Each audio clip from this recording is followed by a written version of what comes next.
Good evening, and welcome to Catastrophic, the improvisational storytelling podcast, where we use fiasco to make up a movie. Tonight, we're proud to present an episode using the Boomtown playset from the original Fiasco Handbook by Jason Morningstar.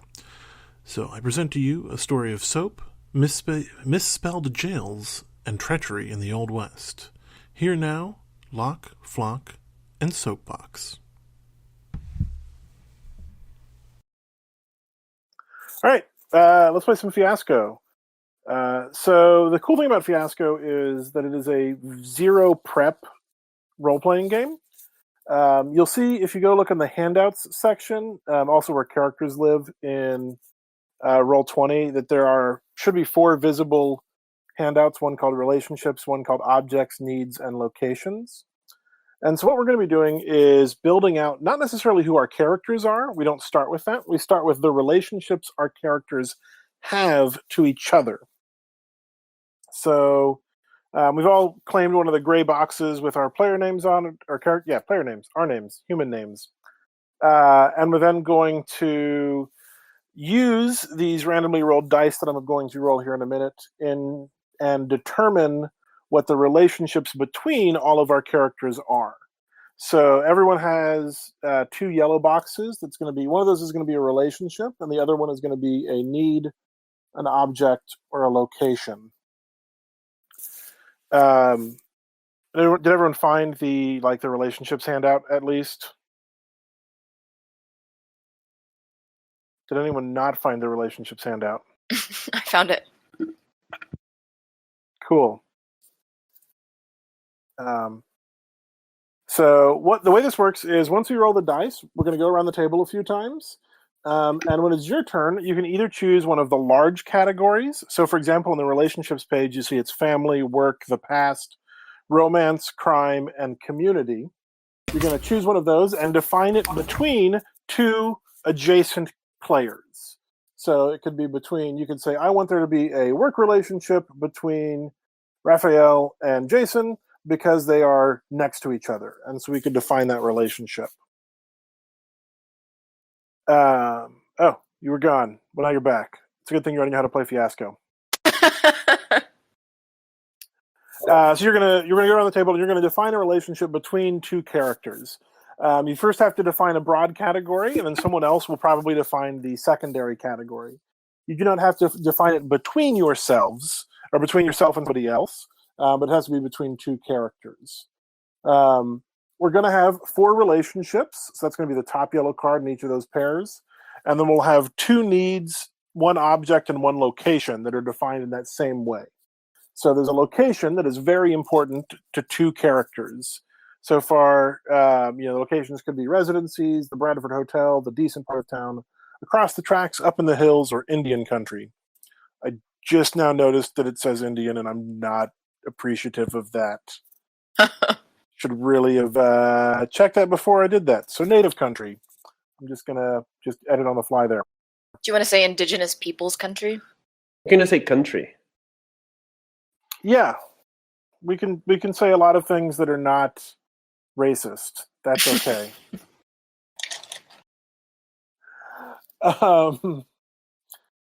Gotta check your stuff before you start, Kevin. I was like, no, we don't have to look at the playset. It's fine. So we'll have 4 relationships, 2 needs, 1 object, and 1 location that are very important to all of these characters. Typically, I always like to start with the player who's done something recently related to this. So has anyone watched a Western recently, since we're in the Wild West for this particular playset? I have never seen a Western, unless Firefly counts. It does. Yeah, Firefly counts. When did you last watch Firefly? It's been a really long time. Okay. If no one else has seen a Western recently, I'll just go first ceremoniously, because I'm sure I saw a Western at some point in the last year. I remember watching... Oh, I did. I watched the remake of The Magnificent Seven, and it was fine. A glowing review. Yeah. So I'm going to go ahead and roll these dice because I can. And then these are the dice that we have to choose from. So every time we make a choice, we use a die that has that matching number, and we put it on the appropriate card. So I'm going to randomly roll these dice, and we can see what we have to use. The color of the dice doesn't actually matter right now. It will matter as the game progresses. So if I look at the relationships here, I'm going to see what I want to do. And I basically, because I have all the choices right now, because we have, I think, every number. We have 1, 2, 3, 4, 5, and 6. So I can choose absolutely anything here to define a broad relationship. And so I am going to define a work relationship. So I'm going to use one of the 2s that we have here. I'm going to use literally our only 2 to define a work relationship between Jason and Raph. And so I'm going to go ahead and put a text box in here that says work. And so now when somebody else wants to, they can further define that by choosing one of the sub options there. So under work, you can choose ranch hand, miners, supervisor and employee, tradesman, salesman, or professional client, whatever that wants to look like. I just you don't have to do that next. Sorry? one thing. You're not my supervisor? So we'll go ahead and go clockwise around the table. So Raphael, if you want to choose a relationship, either a broad category to define between 2 people, or if you want to define your work relationship, you can do that using one of the dice that we have left. Okay, let me read the relationship handout here. Yeah, it's okay. I cut a lot of space out at the beginning of these when everyone is reading. Okay. So, just to make sure. Sorry. I want to define. We have a 5, right? I want to define a crime relationship. Okay, who's that relationship going to be between? I guess it doesn't have to be just between you and me, huh? It could. How about between you and whoever is to your right? So that would be Ash. Okay. So a crime relationship is a 5. So we're going to go ahead and take one of the 5s that we have and drop it here on this card and go ahead and write crime here. So Ash, you and I are somehow criminals to be determined shortly. Yeah, we are. So keep going around, Jason, if you want to define something for us. Let's see here. And you don't have to just do relationships, or you can specify here. We don't have to go in a certain order in terms of what you pick. So if you want to define our object for the game or our location, you can do that as well, or one of our 2 needs. Those are all fun to define as well. I'll go ahead and define a relationship. I just like it. It's clean. Which one? Okay. Let's go with... I want to define a community with an... I forget, does that have to be with somebody that's next to me or anybody else? It does not. Anybody with an open spot. So that could be between you and Ash or Raphael and myself. I'll just go ahead with me and Ash. Okay, so y'all have a community relationship to be determined. I'm going to shrink that text just a hair. That's bigger. There we go. I'm not sure that's actually smaller than what I started with. All right. So Ash, you can either define a relationship between Raphael and myself, or further define one of the existing relationships on the board, or again, look at needs, locations, and objects as well.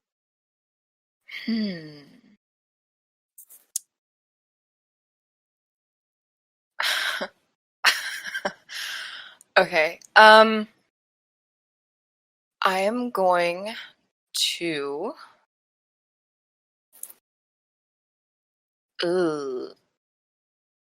establish an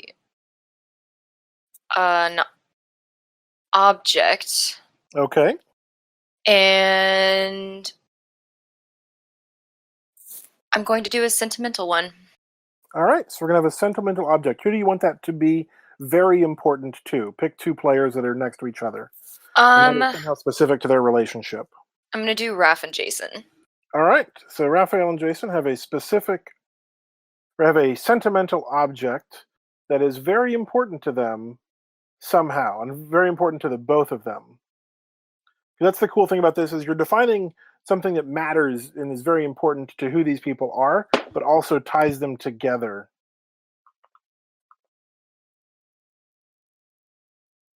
Now it's too small. I don't like it. Text sizes are hard. Sure. Whatever. I can read it. All right, so you got a sentimental object, so it's back to me. I might want to further define that sentimental object. What are my options here? Ooh, so many choices there. I don't want to pick one of them yet. I'm going to go ahead and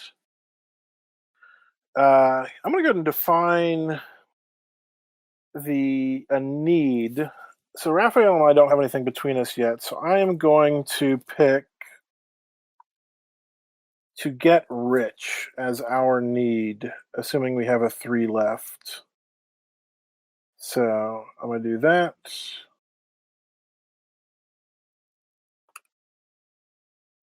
And we now have that as a defined need between the two of us. So Raphael, it's back to you. To get rich or to die trying. All right, what do we have left as far as the numbers? So yeah, we've got we've got everything 2 so far. We've got 1 left, 3 left, and then a bunch of 4s and 6s. It's also worth pointing out that in Fiasco, the last die is always wild, so there's still a choice to be made. So You're not going to be stuck with a 4 or 6 on the last choice. You'll get to choose anything in one of the categories. This is so messed up. It's like through robbing a stagecoach. Yeah, these are not nice people.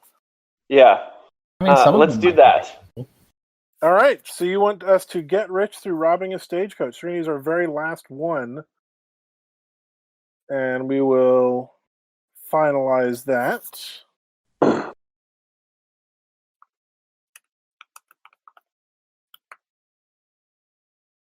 Cool. Wonderful. We have a goal. We do. Jason, it's up to you. I'll get back. I'm just gonna grab a drink real fast. No worries. I'm just looking through the 8 billion sheets. Let's see here. Kevin, you and Ash need a need, correct? We need a need or a location.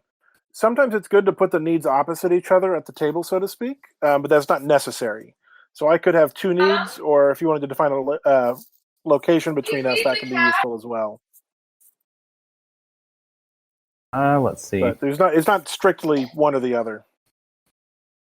I want to give you 2 a need to get even. A need to get even? Oh, wait, that requires a 2, which we don't have. We don't have a 2. Let's see. We've got a 3. We've got a... Oh, what about a need to get respect? Sure, we can get respect. All right. So we'll go ahead and move that 4 over there.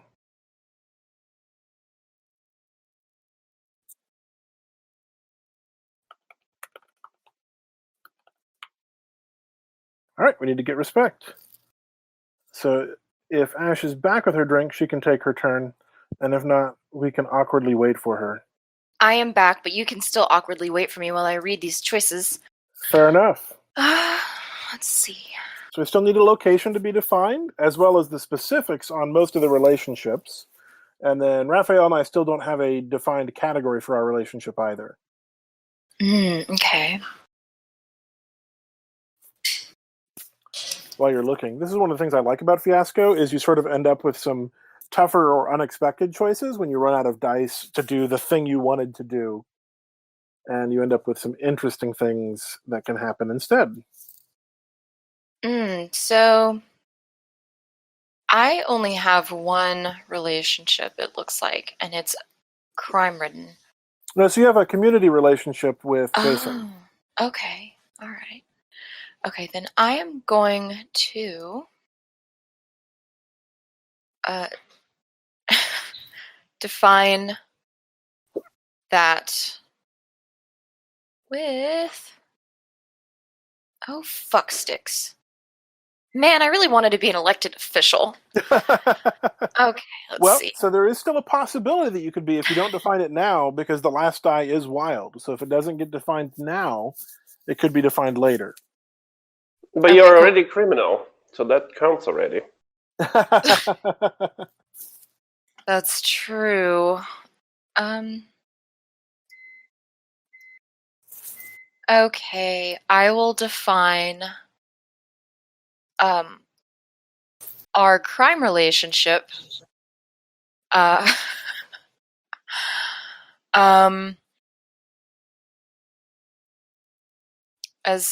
oh geez, faith healer and patient. All right. Faith healer and patient. And we have a shared need to get respect. Okay. So that is something about us. And how specifically is yet to be determined.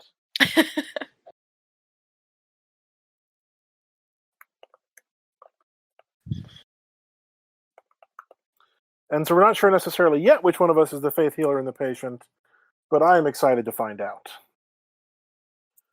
All right, so it's back to me. I've got a need sitting on me, but I want to define a location. We're still short a location, so I am going to what do we got left? We got 1, 3, 5, 4, and 6.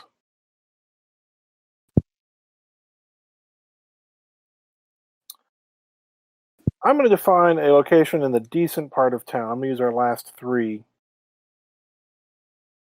So we're going to have a location somewhere in the decent part of town that is very important to both of you.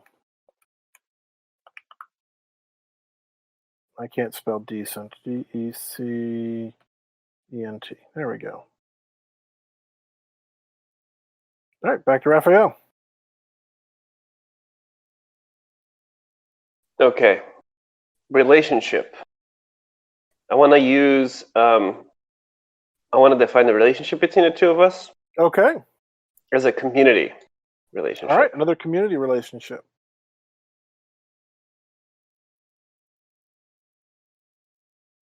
All right, back to Jason. Let's see here.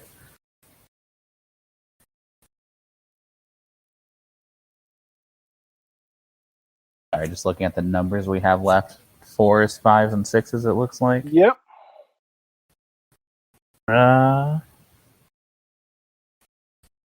Let's see.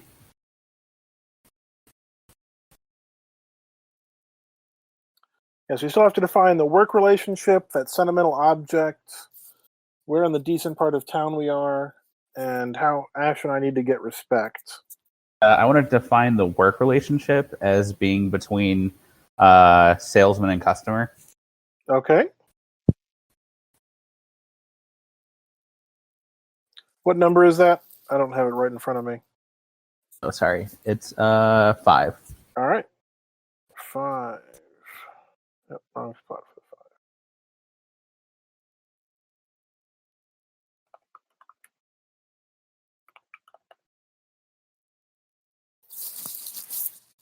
5. All right. Ash, back to you. Oh, okay. Let's see.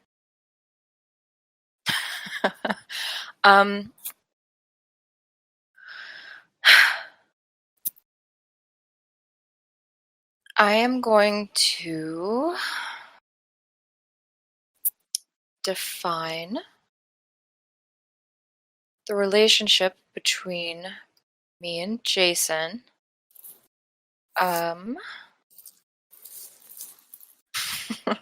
as sheriff and deputy.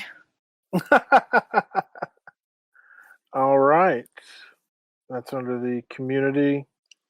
There we go. Sheriff and deputy.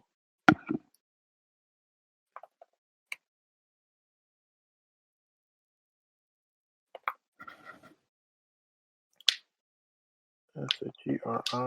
I think is how you spell sheriff. And if not, it's close enough. All right. So back to me. I'm interested in this need to get respect between the two of us. So what are my options? Perfect. Ash, you and I need to get respect by from the sheriff by ratting out your friends.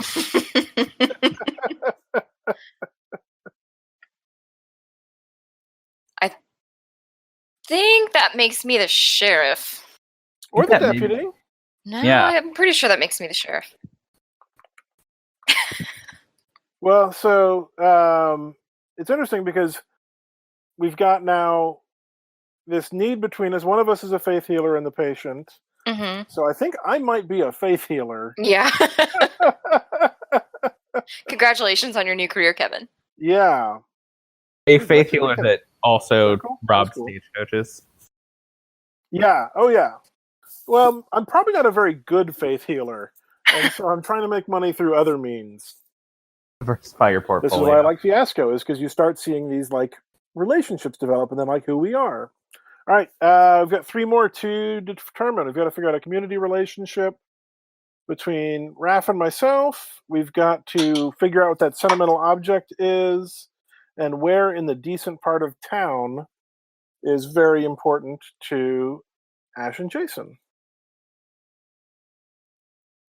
Okay. Is this town big enough for 2 sheriffs?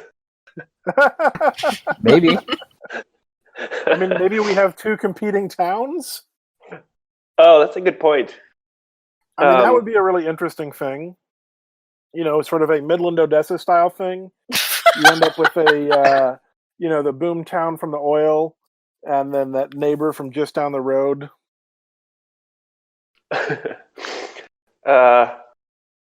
It would fit very well if we define that it's a company or citizen railroad or shareholder for that one there. So it would use one of the 4s. So use one of the 4s. Yeah, since we have to rob a stagecoach. All right. So that need was, or so that relationship. I'm clicking the wrong thing. Was company and citizen.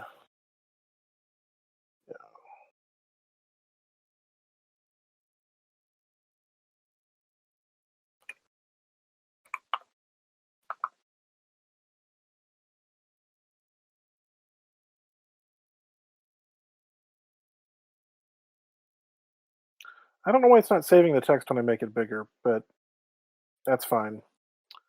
All right, Jason. Decent part of town or your sentimental object? Our sentimental object is going to be a dying man's last words. Oh, man. Ooh. Hey, the last die is And that wild, is- right? The last die is wild. Yeah, so Ash, you can pick anything for your decent part of town. I knew I was going to get the wild, so I was hoping I'd get sentimental because I really wanted to do a pretty locket with a lock of hair inside. Okay. So, decent part of town. What am I defining about that? I'm sorry. So I just need in to the go to the locations and choose yeah, that. you got to Okay. pick the one you want. So the commercial bank, Sinclair's Dry Goods and Mercantile, the First Church of Christ, the Railroad Depot and Telegraph Office, or EA Lodge, the dentist. Okay, so let's do the railroad depot. All right.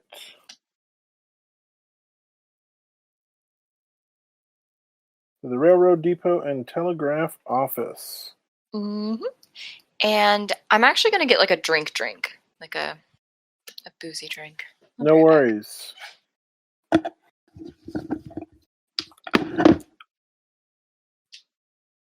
baby.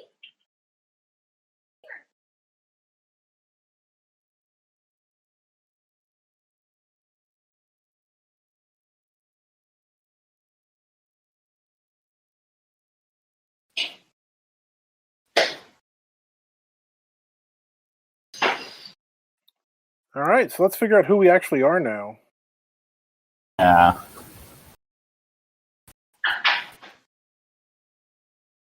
So it's always important to think of a name for your character.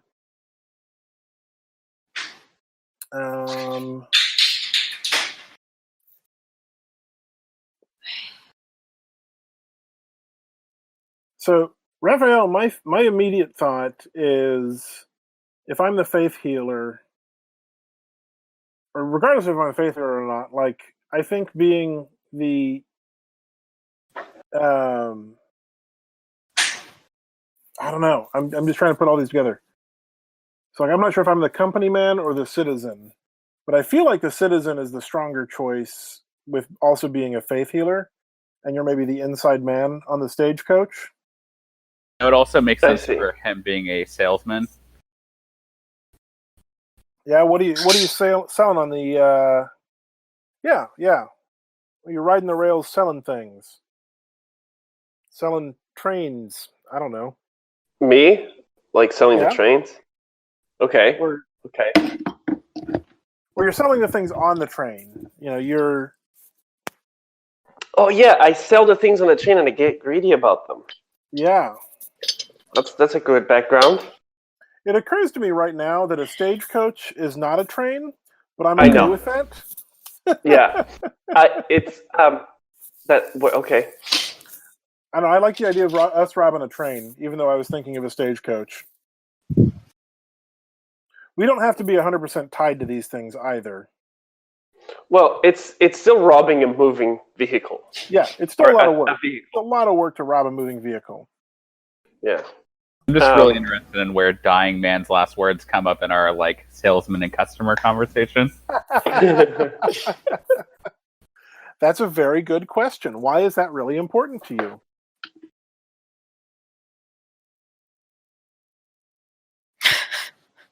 I'm asking. I don't know. How I'm thinking. You're asking who now? Anyone. Why do we think that's really important that y'all shared a dying man's last words?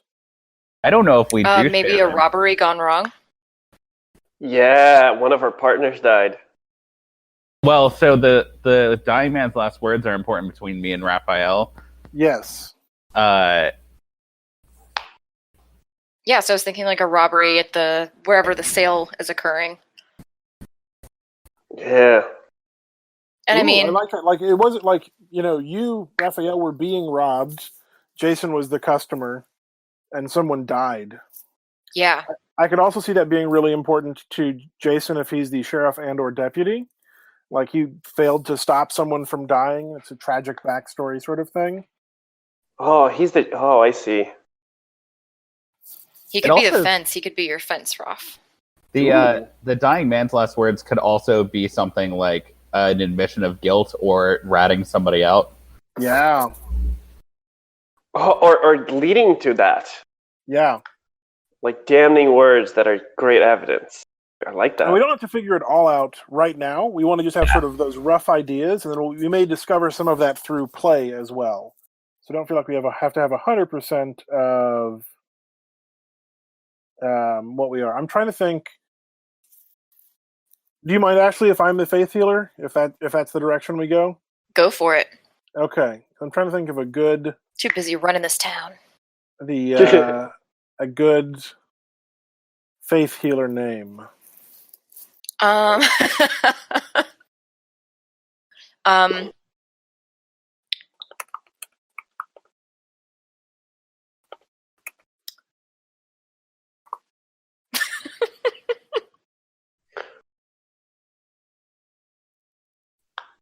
Holt. What? Holt. I said Holt. Oh, That's the name. Holt. I thought you said Colt. Like a Colt. Cult Master is just his name. It's the name of the church, the cult. Colt. Yeah. Colt is in the Colt. I like that. For some reason, the first name that came to my mind was... God, I shouldn't even say it, but it was Fandango the Mango. I know, that makes sense. I'm going to be the Reverend Dr. Daniel J. Miller. The Reverend Dr. Daniel J. Miller. Yes. Okay. I'm going to hit the generate button on this Old West name generator and be Emmett Curtis. Emmett Curtis. There you go. Wait, there is an old thing generator? Where? Oh, I just I'm Googled. sure you could drop the link in chat.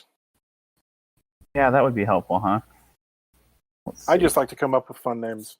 Also, my when I can't come up with a good name, I pull a DVD off my shelf and look at cast lists that are like of people that are like 7th or 8th down. It seems to work okay. I said the name and then immediately forgot it, so I'm going to make a much more memorable name.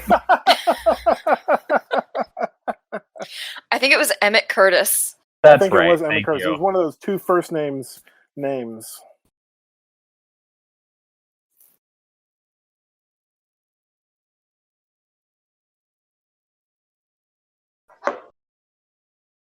Oh no. We lost Raphael from Discord. Or no, No, Jason. I'm here. No, we lost Jason from Discord. Oh no, that was from earlier. He'll come back, I promise. I'm here. Yeah, I'm using my phone to prevent that. Aha. No, it was earlier whenever I got dropped just from the internet in general. Got it.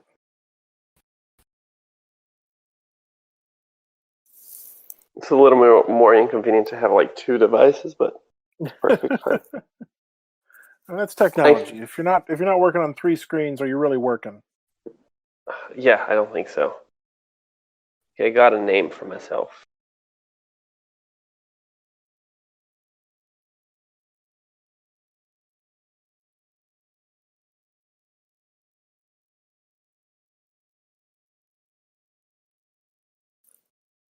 Are we all supposed to pick names? Yeah. Oh. I changed my name. I'm the Reverend Dr. Daniel J. Millhouse. I That I seemed like it. appropriately old westerny. I'm looking up names, and one of the recommended names is Laverne. Laverne Laverne's Leland. a good name. I think Well, it's that taken. Have y'all heard about the Tiffany problem? This is one of my favorite history Uh-huh. things. Oh yes. It's that Yeah, Tiffany is a perfectly, valid like Old English or Middle English name. Yeah, but nobody would put Nobody- it in a fantasy novel set in the Yeah, medieval. you would think it would Yeah. be completely wrong. I think Amanda is another one of those. Yeah? And I think you told us this before, and you said that you tried to make a character named George in like a medieval. Yes, yeah, I did. that still kinda cracks salty me up. about it. I Well, mean, and like the DM and the other players pushed me back on it, and I chose something else. that's seriously. Do they not know that there were like a billion King Georges? Yeah. Well, I don't know. It just seems sort of mundane. You're mundane. I don't know what to do with that. Well, and I don't think parents look at their babies and go, "I just want to give that baby an epic name." You know what I mean? Yeah, like George. But that's what I would do.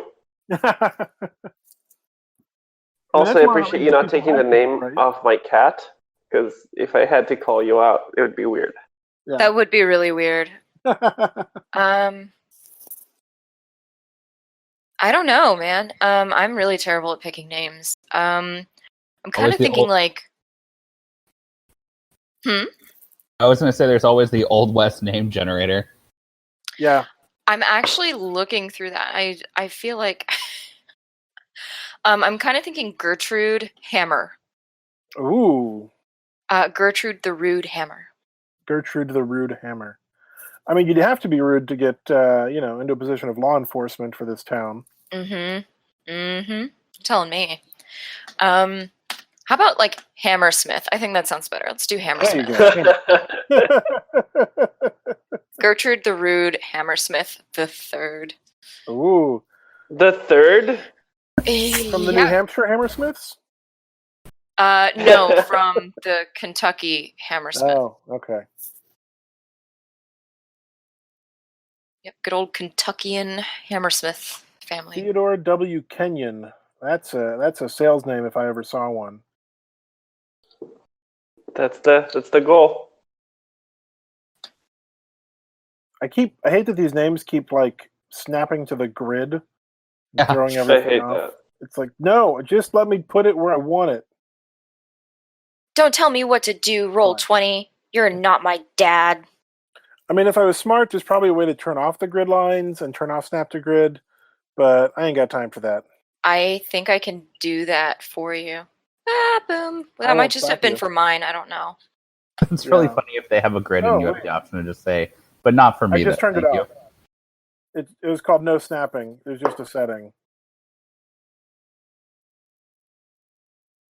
Nope, it's still snapping. Cool. Oh, that's for the measuring tool. All right, I'm not going to bother with it. I'm not going to worry too Ah, much. shit. It does snap. Stop it. Yeah. I haven't said no snapping. Snap or no snapping. I'm just going to delete the parts that say character name.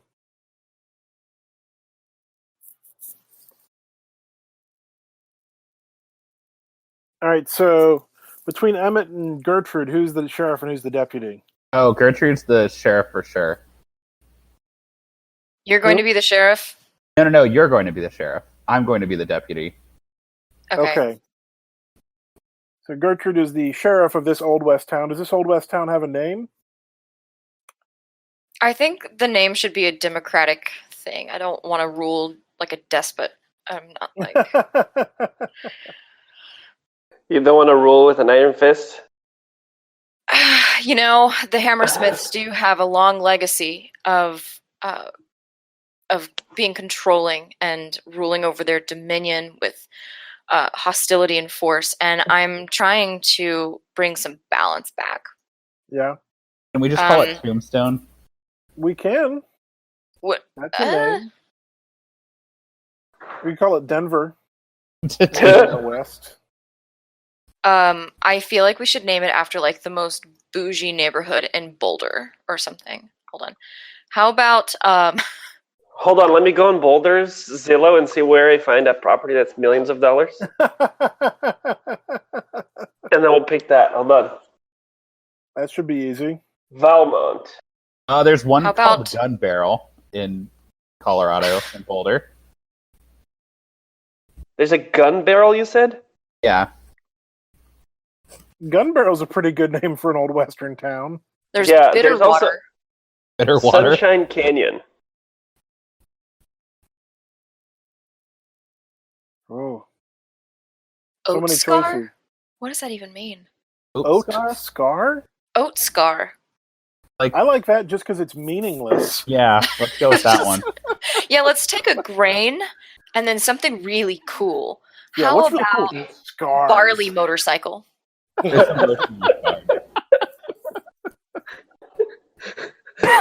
Excuse me. Quinoa tattoo. Quinoa tattoo. That's for the next Quinoa game. leather jacket. Quinoa switchblade. Yeah. I think we just found our new town name. Are we sticking with Oat Scar? Because I like quinoa switchblade. Quinoa switchblade. We can do I that. think Quinoa Splitchblade is like a character from like a cyberpunk or something. It does kind of sound like that. I think we should stick with Oat Scar since that's Okay. a real world thing, and it is just as ridiculous as Quinoa Switchblade. I agree. Let's keep that one. Okay. Everyone else cool with that? Mhm. Yeah. Cool. So the actual gameplay itself is very open and freeform in the sense of like what actually happens in the individual scenes, but the scenes themselves are very structured. So we're going to go around the virtual table 4 times, each player getting a spotlight scene as we go around. So we'll start with me since I was the first player. So the Reverend Dr. Daniel J. Millhouse will get a spotlight scene, then Theodore Kenyon, then Emmett Curtis, and then Gertrude the Rude Hammersmith. And we'll continue that. Once you've gone around twice, there is an opportunity for things to go terribly, and they will. Then we'll go around 2 more times and sort of see how terribly they happen and wrap it all up at the end. When it is your turn to be in the spotlight, when it's your character's turn to be in the spotlight, you have a choice. You can choose to set up the scene and sort of determine how it starts, or you can determine if the scene is going to end positively or negatively. So if you choose to set it up, everybody else gets to choose how it ends. And if you choose to choose how it ends, everyone else gets to decide how it starts. There's a small amount of impact in that, because if a scene ends positively, you get one of the white dice. And if the scene ends negatively, you get one of the black dice. However, in the first half of the game, once you've been given that, you give it to another player. So we'll all be collecting dices over the course of the game. Those dices will impact how your final outcome for your character is, good or bad or terrible. It'll really be from a scale from like mediocre to garbage. But if you get more of one color than the other, things tend to go well for you. So if you get all the black dice or all white dice, you will have much more success than if you just get a random mix of those. But sometimes things going poorly for you is more fun and makes for a better story, so don't worry too much about it. Any questions so far?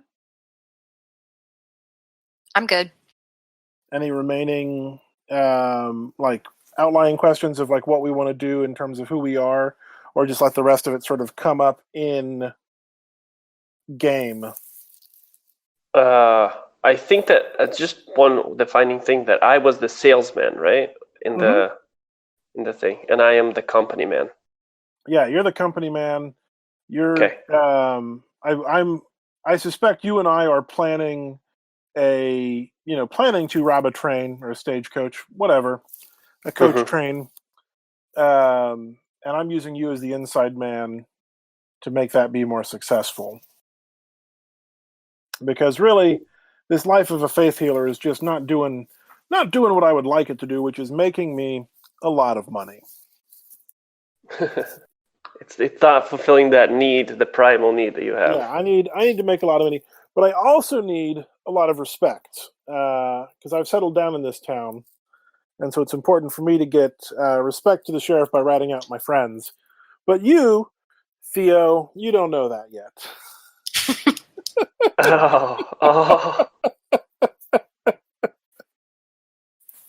Oh no. So since I'm going to go first, I am going to choose to set up the scene. So I'm going to decide sort of what my scene starts out like. We'll then sort of role play it out for a few minutes, and then decide what that, and then y'all get to decide if it's going to end well for me or poorly for me. Sounds good. So I'm going to start it off pretty straightforwardly, which is, it's a, Sunday afternoon. The Reverend Dr. Daniel J. Millhouse has just finished one of his, well known as a strong word, but just finished one of his boisterous sermons, and he sees none other than Theodore Kenyon at the back of a church, sort of standing there, just looking, just watching him. So as the congregation leaves, Theo walks up to him and says, Daniel, the Reverend Dr. Daniel J. Millhouse, walks up to him and says, what are you doing here, my good friend Theodore? Passing by, you know how it goes in this life. Just trying to make a living. You make it back into town, I see. The rail's treating you okay out there? I'm getting a little sore. Should stop by for a while. Yeah, I think it's time to find a different life. You were just the man I was looking to see. You should come back to my rectory. I believe I have something to discuss with you in private, as it were. Just you and me and the good Lord himself. Sounds great. All right, so we head back to, my office. I unlock it with a key, and just on the wall is an entire map of the state that we are currently in, with all of the various rail lines. Seems like you're putting As soon as the door shuts, I drop the act. You weren't supposed to be here for another couple weeks. What's going on? Stuff has gotten really awry. I've seen a man die. Business is getting too rough. I need to get out of this life. Well, that's what we had planned, is it not? You just showing up here out of the blue Yes. is going to make that a little bit more difficult. We need to speed this up. I can't do this. Do you have a target at this point? Do you have someone who we can take advantage of? The shipment of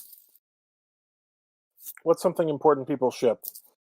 Gold. Let's make it gold. Gold. Yes. Yeah. The gold shipment from out in California wasn't supposed to be here for another couple weeks. Unless you got something as good as that, I am not moving. I have information. Yeah? Sure. Yeah. The problem is that the information is also known to the deputy. So it's a problem. That absolutely sounds like a problem. Is this something he's going to be willing to act on? I don't know. But if we're careful, I think we can avoid that. Okay. So let's go ahead and stop here. So is this going to go poorly or go well for the Reverend Dr. Daniel J. Millhouse? I think this goes well. Okay. This goes well for him. So I'm going to go ahead and grab one of these white dice, put it over here by my character sheet, or my placard, whatever. Are they just like counters? Yeah, for right now they're just counters. So the numbers on them don't matter at this point. It's just the color that matters. Okay. It's because I've had a scene that went well for me. I see. So if this is going to go well for me, I think what we're going to do is what you have, the information you have. Is it a train we can hit? Is it something that's a worthwhile shipment? Yeah. I was trying to like plug the Sentimentals thing, the connection that I have with my idea on the flight there was that I was making a sale and trying to con this man. And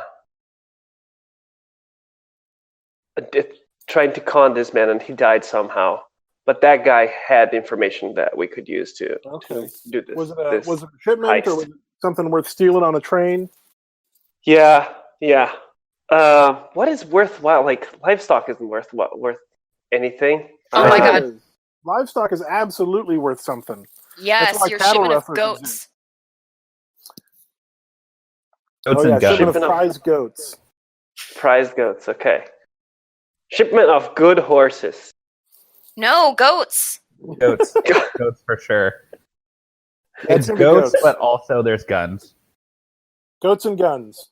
Guns, yes. Why didn't we think about guns? Guns is probably like very useful at that point. Yeah. So it's a bunch of guns being smuggled with goats. Yes. All Goats right, and so- guns. Sounds like a great Texan. So you're saying to me, so you're telling me you've got a bead on a shipment of goats and guns coming through town when? When is it? Next Tuesday. Next Tuesday. That's 3 days from now. Okay. Yeah. Fine. Well, I don't even have a crew yet. We'll see what we can put together. Okay. All right, that's the end of the scene. So that went pretty well. I got information on the stagecoach I wanted to rob. Nothing terrible happened. So now it is going to be Theodore W. Kenyon's scene. Would you like to set up your scene or resolve it? It's going to be a scene between me and Jason, right? It can be between you and anybody. Or multiple Me and people. anybody. Yeah. So- Multiple people. Yeah, if you want to have it with multiple people, or you want to have it by yourself, you want to do a solo scene, you can do that. No, hell. We can also bring in third-party characters if we need one for a temporary measure or something like that. We want to bring in townsfolk or a train engineer, because that might come important. That's as well. While you're thinking about that, one other thing. In the first round, once you get your die for how your scene ended, you give it to someone else. I'm going to give mine to Gertrude the Rude Hammersmith because she came up with goats, and that made me laugh. Yes. Wait, so you end that and then you give it away? So in the Oh, first the first round, we get it at the end of the scene, and then you give it to somebody else. This also vaguely impacts how the things go for them at the end of the game. but don't worry about it too much. Other than you generally want more dice of the same color if you want things to go well. Oh yeah. Since this is a role-playing kind of thing, I think that there's no winning. Everybody just loses always. Yes, it's just how badly do you want to lose? Yeah. Okay, I think that I'll try to set up a scene. I'm trying to figure out the context here. You can also we're not stuck in a linear portion of time. If you want to do flashbacks, we can do that. Yeah. I'm gonna go back in time. I'm gonna talk to Jason. Okay, so set up the scene for us. What's going on? On one of my previous trips through this town, I had a new product, a new invention called soap. Goat's milk soap. Goat milk Sorry. soap. That's where the goats are coming from. Yep. Yeah, that's what they're for. Yeah. Yeah. Goat milk. How could you make that? I mean, you can't make oil out of goat milk. I suppose you I've can. seen goat milk soap. Goat milk soap is 100% a thing. I've made goat milk soap. I use goat milk lotion. This is making me uncomfortable. We're all learning things today. Yeah. So many information about goats. If you guys want to talk on my soap podcast, let me know. If anybody wants to be on my goat podcast, let me know. Yeah. Did the goats scream like the YouTube video? Bah! Do we have a... Thank you. I won't tell you why I'm so good at it, but...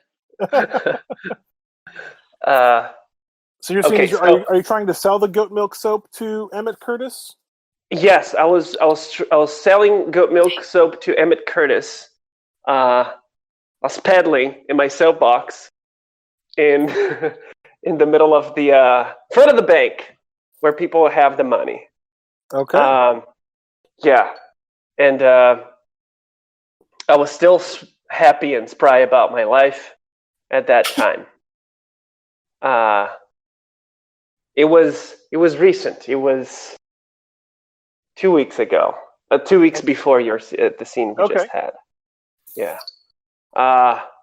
So you're selling soap. Is Emmett show up trying to shut you down, or is he trying to buy some soap? I don't know. We'll figure it out. Okay.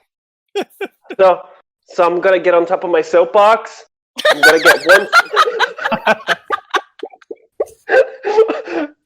Control yourself. Don't tell me what to do. Okay. Okay. I'm gonna get on top of my soapbox. Sorry, I just didn't expect you to be funny. I don't know. I don't know if it'll be funny. I don't know. We'll figure it out. I need more alcohol. I'm gonna get some. So I'll get one soap on each hand. I'm gonna say, citizens of Oatscar, could you imagine laying down to a nice night of sleep, smelling great? I have the invention that will change your lives. Come and smell it. It smells like goat, but not the bad kind. Excuse me, sir. What are you doing over here? And I'm just sitting there like. Well, hold this, and I'm gonna give him a soap bar. And I'm kind of holding it, but as if I've never touched soap before.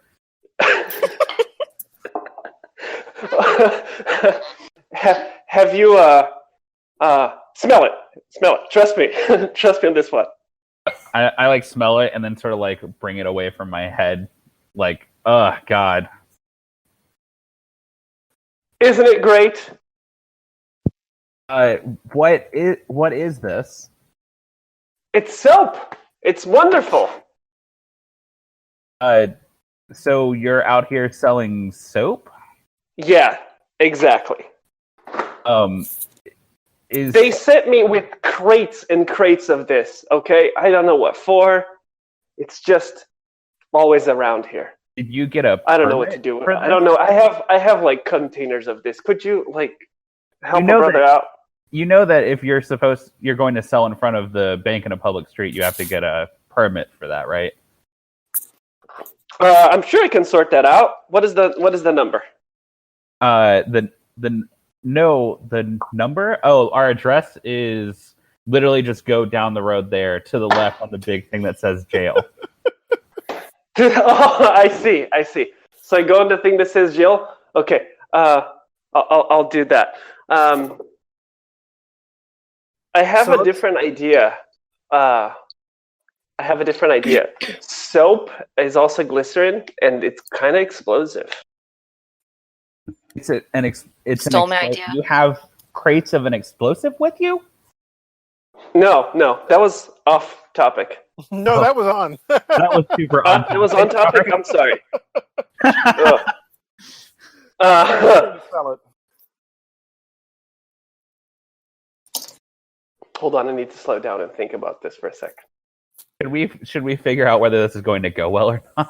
Yes, let's decide. Yeah. Those of us who are not in charge, do we want this to go well for him or not? Nope. Nope. Nope. For soap. All right. Not going to end well. So So in that case, I think you did say, "Oh yeah, this is glycerin. It's super explosive," out loud to the deputy. Yeah. And I'm like, so that's awesome. Hey, if you could go ahead and bring that over to the jail, we could use a lot of that. Just go ahead and tell Gertrude that the crates are coming. And like, I'm secretly off being like, hey, there's a guy that said that he has crates full of explosives and he's going to bring them to the office. Okay, so that's I'm probably getting arrested, am I not? For sure you're getting at arrested. the very least, I suspect your soap is being confiscated. Oh yeah, that's so odd. No. It's going to be great because the prisoners aren't going to smell as bad, but... So are y'all already at the jail? Oh, I think I'm just hey, go ahead and bring that stuff over. We'll make a sale and then fade to black on that. Okay. So let's walk down to the county jail, which is what, 3 blocks from here. Yeah, it's just literally right. It's the big sign that says jail. It's literally down the street at the end of the street. JAIL jail. Okay, I'm gonna go there. I suppose I'll just walk there. I'll get off my soapbox. You pick up the soapbox since it is also full of soap? Yeah, it's literally just a crate. soapbox. It's a sample. Yeah, it's just great. Yeah, it's got the soap inside of it. Thanks. Yeah. So I'll get one of the crates, begrudgingly, and I'm gonna walk down to Gaul. GAOL. How For the longest time, whenever I saw the name Jeff spelled GEOFF, I seriously thought it was like Geoff. Oh no. You know the groans were the Geoff, best, right? What? I'm dating Jeff from work. Anyway, that's out of the podcast. What's up? It's pronounced like the G in GIF. Yeah. Geff. Geff. Oh, Geoff. Yeah. Geoff, I see. That's cool. a clever name. Yeah. All right, so Okay. Theodore is going to spend some time in jail, it sounds like. Looks like that, yeah. So are y'all coming to the jail, and should I put you in jail? Because I can totally do that. In fact, I would be delighted to. Yeah, Ruth, Gertrude the Rude, what do you do when your deputy brings in a guy with a box full of soap? Okay, so this is a soap box, and it's full of soap. Yeah. What kind of soap? Just smell it, trust me. Okay, so I'm going to reach into the box and get a piece of soap and I'm gonna smell it. I'm gonna sniff your soap, and I'm impressed. This I'm not familiar with soap, but I like the way this smells. What does it do? It cleans you and makes you smell like the soap. All you have to do is rub it on your skin when you're taking a bath. A bath. I know that doesn't happen very often, but for those who can afford the luxury. Well, what would happen if we just threw the soap into the town well? Would that make the water cleaner for everybody? Because we've been having a little bit of trouble with the water. I just had a sip of water. I don't know. Let's find out. Let's back up a second. So what is this soap made out of? Why is it special? Why should I buy your soap besides just getting clean? Can't I just make this out of, like, I don't know, lye or glycerin or something myself? Lye and fat? Yeah. I don't know, ma'am. They just sent me with crates of these things. I need to sell them. Your deputy said that he was going to buy a crate, so I'm just here. Well, you come in here saying you're selling soap. My deputy comes in here telling me that you're threatening to blow up the town. Oh, well, yeah. I didn't do that. All right, I think we can make a deal here. How about you walk into that cell quietly and quickly, and I won't shoot you in the kneecap. Can I keep the soap? No, you may not. And I grabbed the soap from him quickly. That's probably a good place to leave it for the moment. Yeah. We can cycle back. All right. That definitely did end poorly. So, Theodore, who do you want to give your black die to? I'm going to have to give this to Jason, to Emmett. Emmett is going to get that. Yeah. Great. Just throw me in jail. That was a great deal. Yeah, you really came out on top on that one. Yeah. I mean, obviously, since it was 2 weeks ago, at some point... I mean, it was maybe a short trip, but... Yeah. Probably all of the soap is confiscated. Yeah. I will, for my round, I'll resolve. All right. So what should we set up Emmett's scene as? So...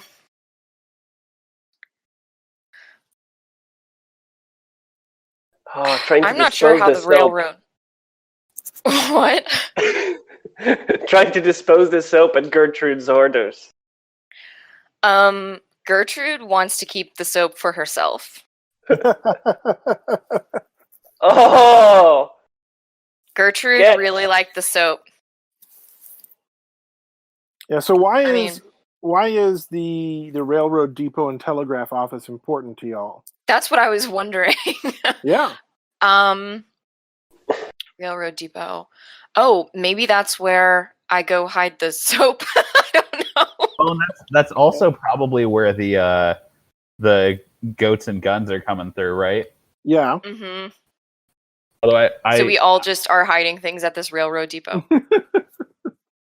Well, I know. All right. So the railroad depot and telegraph office is where I send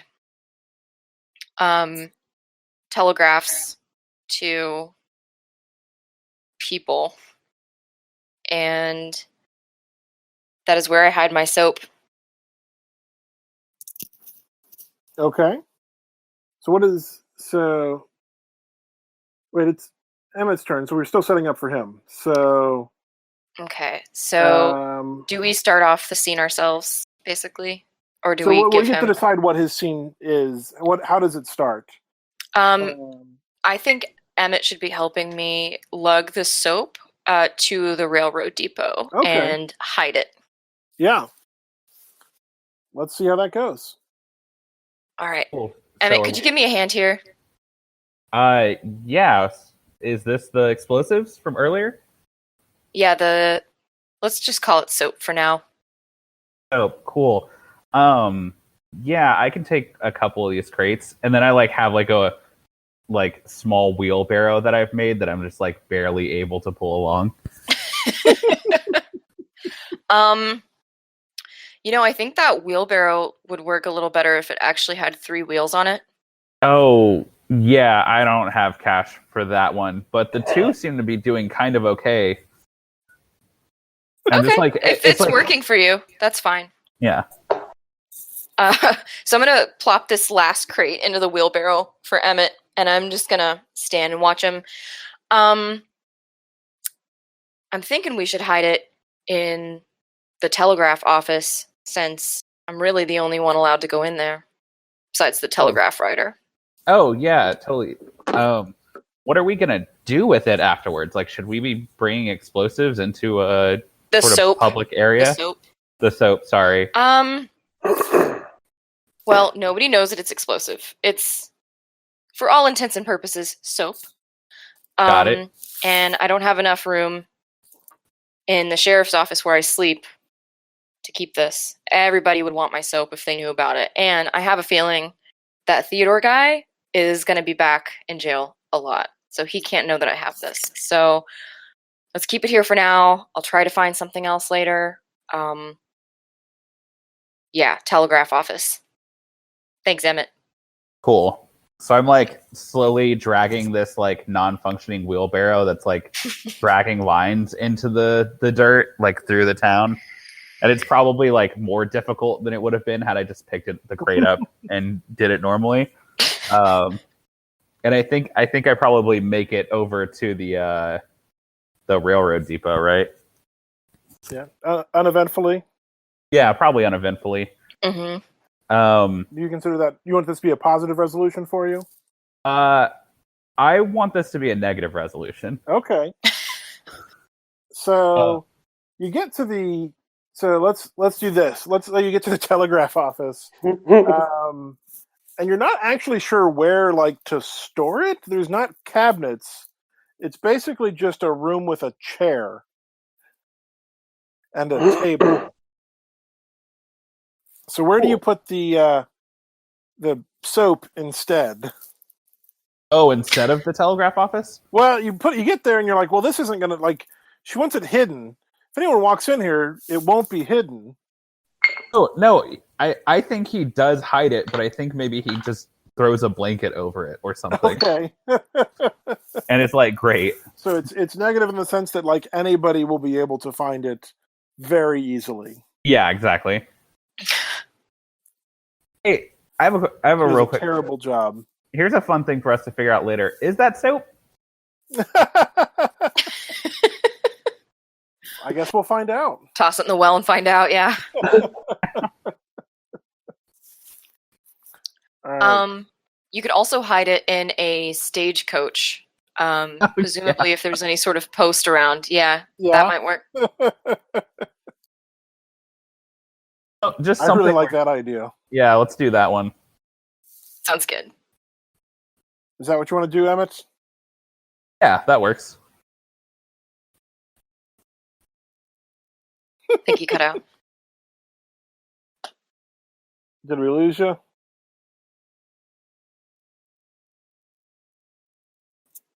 Rexicorn is typing.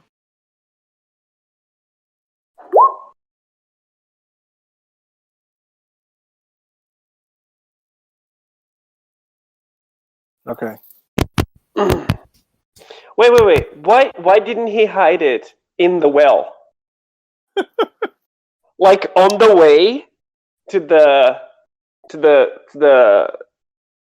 telegraph's office and post office, he just oh, I'm tired of this, and just lifts the wheelbarrow into the Can y'all hear me now?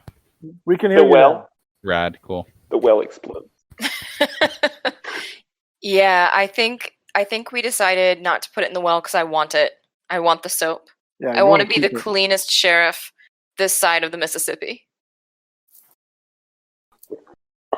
which doesn't exist in the world where Oat Scar is, I think. So we'll say west of the Mississippi. I don't know. One Mississippi, two Mississippi. All right, so Emmett, where did you end up hiding the soap? I think the soap. Well, I don't think that I thought that I was hiding this here permanently, but I do think I put it in a stagecoach that like looked like it wasn't going anywhere for a while, so that I could come back later and like hide it. Perfect. Did he inadvertently put it back on my stagecoach? We'll find out. Well, you're in jail, so that's my stagecoach now. So go ahead and give your die away. Oh, let's see. Who do I want to give it to? I'll give my die to Theodore. I think we lost you again. He said Theodore, which would be me. Oh, okay, Here. cool. Then I just didn't hear it. You Good would enough. say that, wouldn't you? Just kidding. I heard it too, actually. Oh, okay, cool. Okay.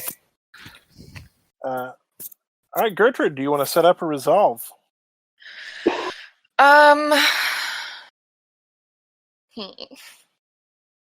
I will also resolve. Okay.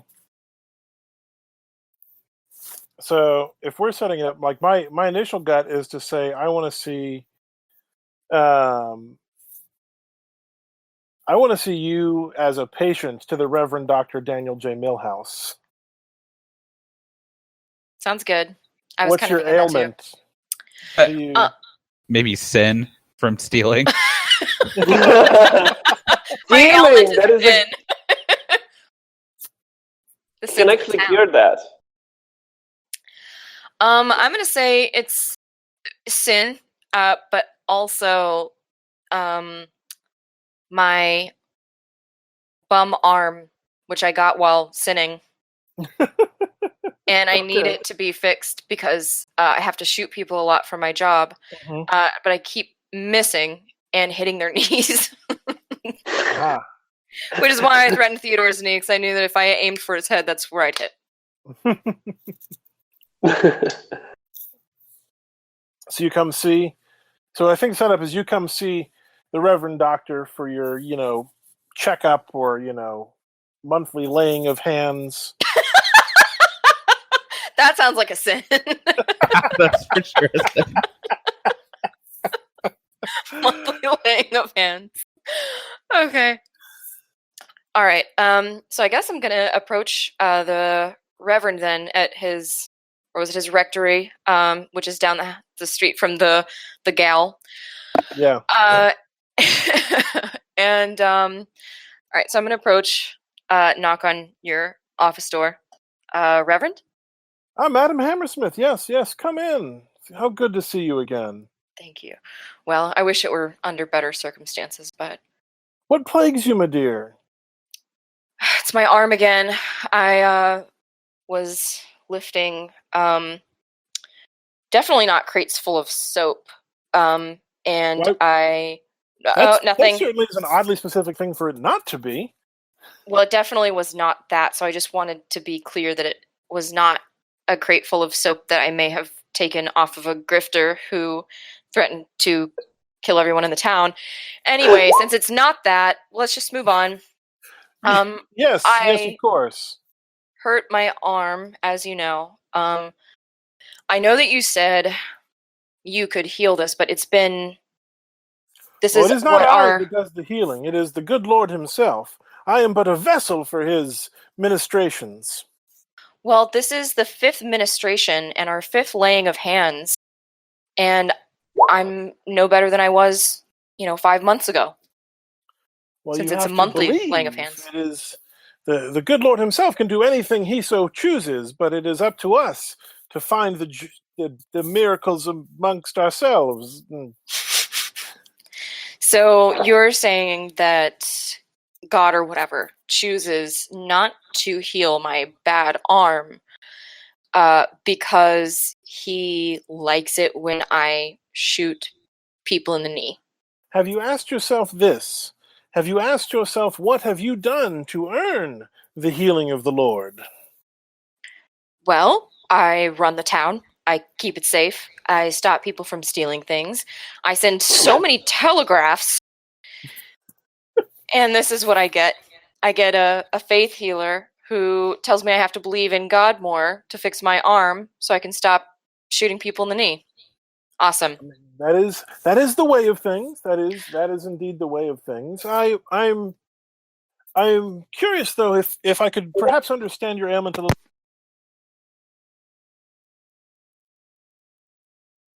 Oop.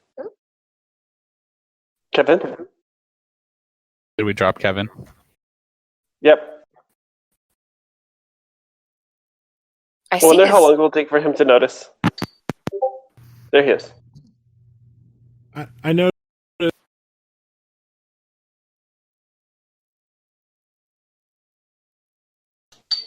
Are any of y'all getting anything? There he goes. Oh, He's there gone. he goes. And he's back. And he's back.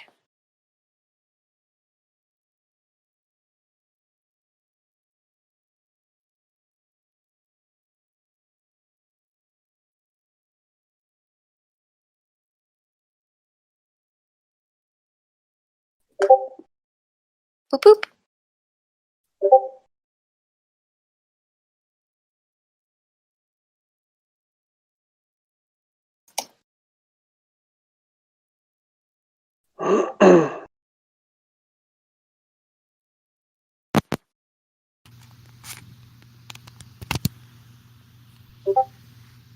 Hello. Yay, we can hear you. There we You can go. hear me? Cool. I think my mic got disconnected. I was fiddling with the wire, and don't fiddle with the wire. That's just like Lesson rule one. learned. What was the last thing y'all heard me saying? You mentioned something about wanting to know more about my ailments. Oh, yes. You made it very clear that it was not soap you were lifting, which is too bad because I actually know a few remedies for lifting soap in particular. But what was it you were lifting that perhaps I could help you out with?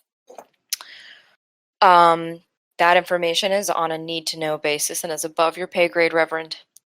Oh, that's too bad. But I will say that I am being a little bit hard on you, and I apologize.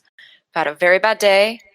I will say that you have cured some of my sin. I feel like a distinct amount of sin has been lifted from my...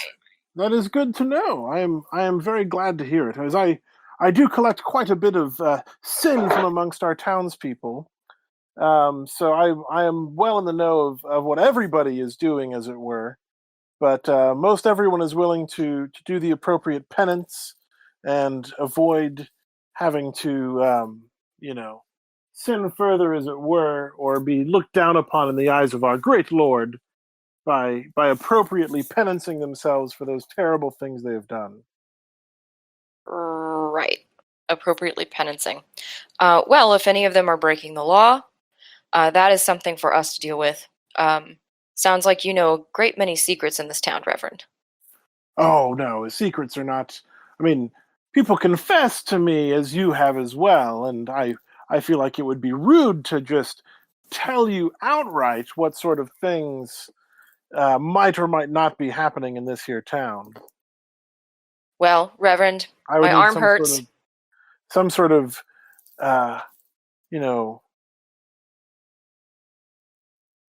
I can't think of a good synonym for compensation, so I'm just going to say the church needs some new bells, as it were. Reverend, are you bribing me? Not, I think you have it the other way around, my dear. Oh, I'm supposed to bribe you? Information does come at a cost, and the good Lord says those who help the church will reap the whirlwind. Well, I came here to get my arm fixed. Looks like you don't have a fix for that. So Sit down, my dear. I'm happy to pray over it. All right, I'm going to sit down. Is this going to go well for you or poorly overall? Let's say it goes poorly. Okay. So you're definitely not getting the information you want in terms of any crimes happening out in the world. But I think you're also not going to get any healing. So he's going to put his hand on your shoulder. It's the wrong shoulder, but he doesn't actually care. You were very clearly indicating the right shoulder, but he puts your hand on your left shoulder, and he just stands there for a weirdly long amount of time, not saying anything. I'm just kind of thinking to myself, like, man, I should have brought this guy some soap. He continues not saying anything. Very well, my dear. The Lord will do as he must. He hears what is in our hearts, not what is said with our lips. I'm just going to stand up out of the chair and walk away as fast as I can. Yeah. All right, so I didn't get healed. Nope. How about that? Do you? That was Who your are you arm. going to give your dice to? I guess I'm gonna give it to Emmett for the shitty wheelbarrow. Causing problems. All right. So I think it's back to me. I think I am going to set up the scene as well.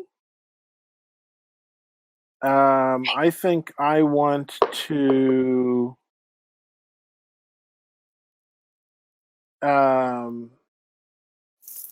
so theoretically Theo's back out of jail at some point in time.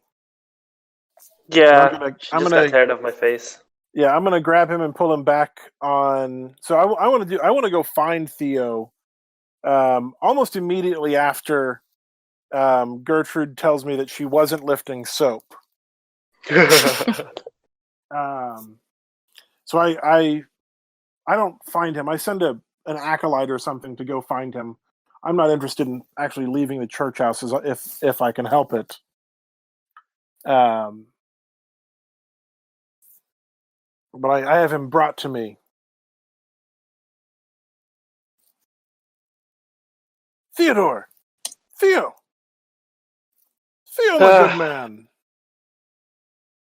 Yes, my latest scam is this. I heard you were selling some soap out to our fine sheriff here in this town. Are we alone? Yeah, we're alone. We're back in my office. It wasn't soap. It wasn't soap? No, it's just I don't know, lard. Yeah. It's hardened goat milk. Yeah, it's hardened goat milk. It's spoiled goat milk. It could become cheese. I don't know. Expired goat lard. Ugh. Yeah. So was that from our goats? The goats that were coming in on Tuesday? Yeah. Well, if this is terrible. If she knows you had the goat soap and those goats go missing, don't you think she's going to look for you? No. Oh. No. Not unless. No. Why no? Because she thinks it's soap. Well, what kind of soap does she think it is? Did you tell her about the goats? Explosive soap?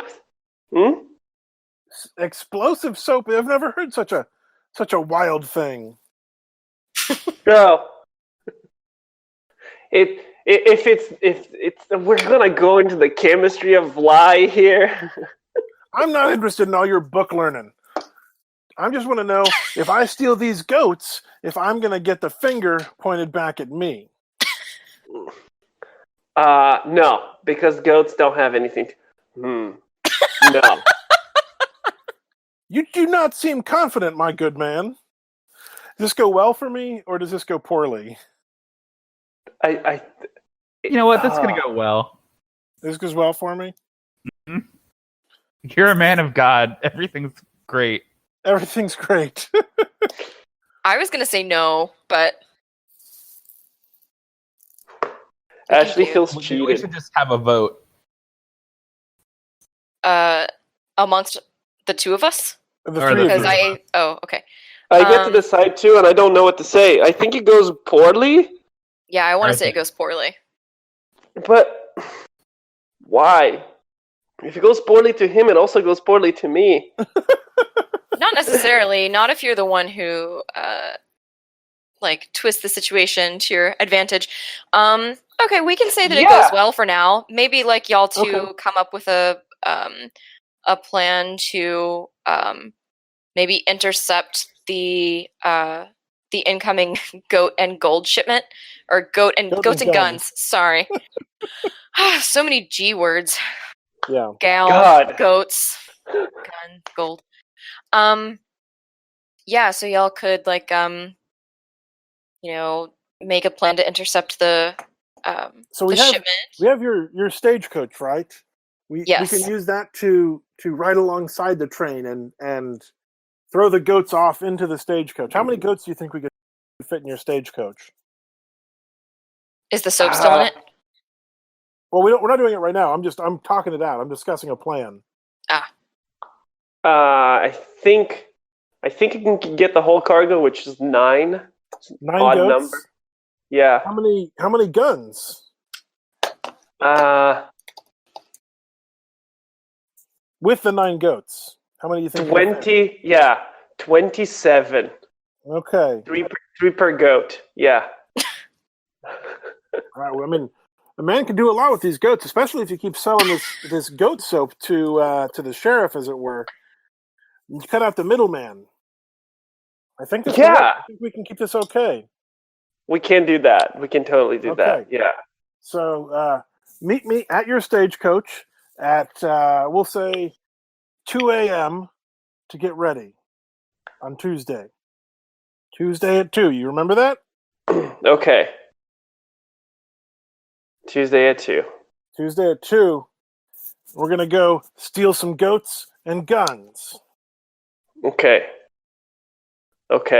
But like 2 a.m. to the night, or?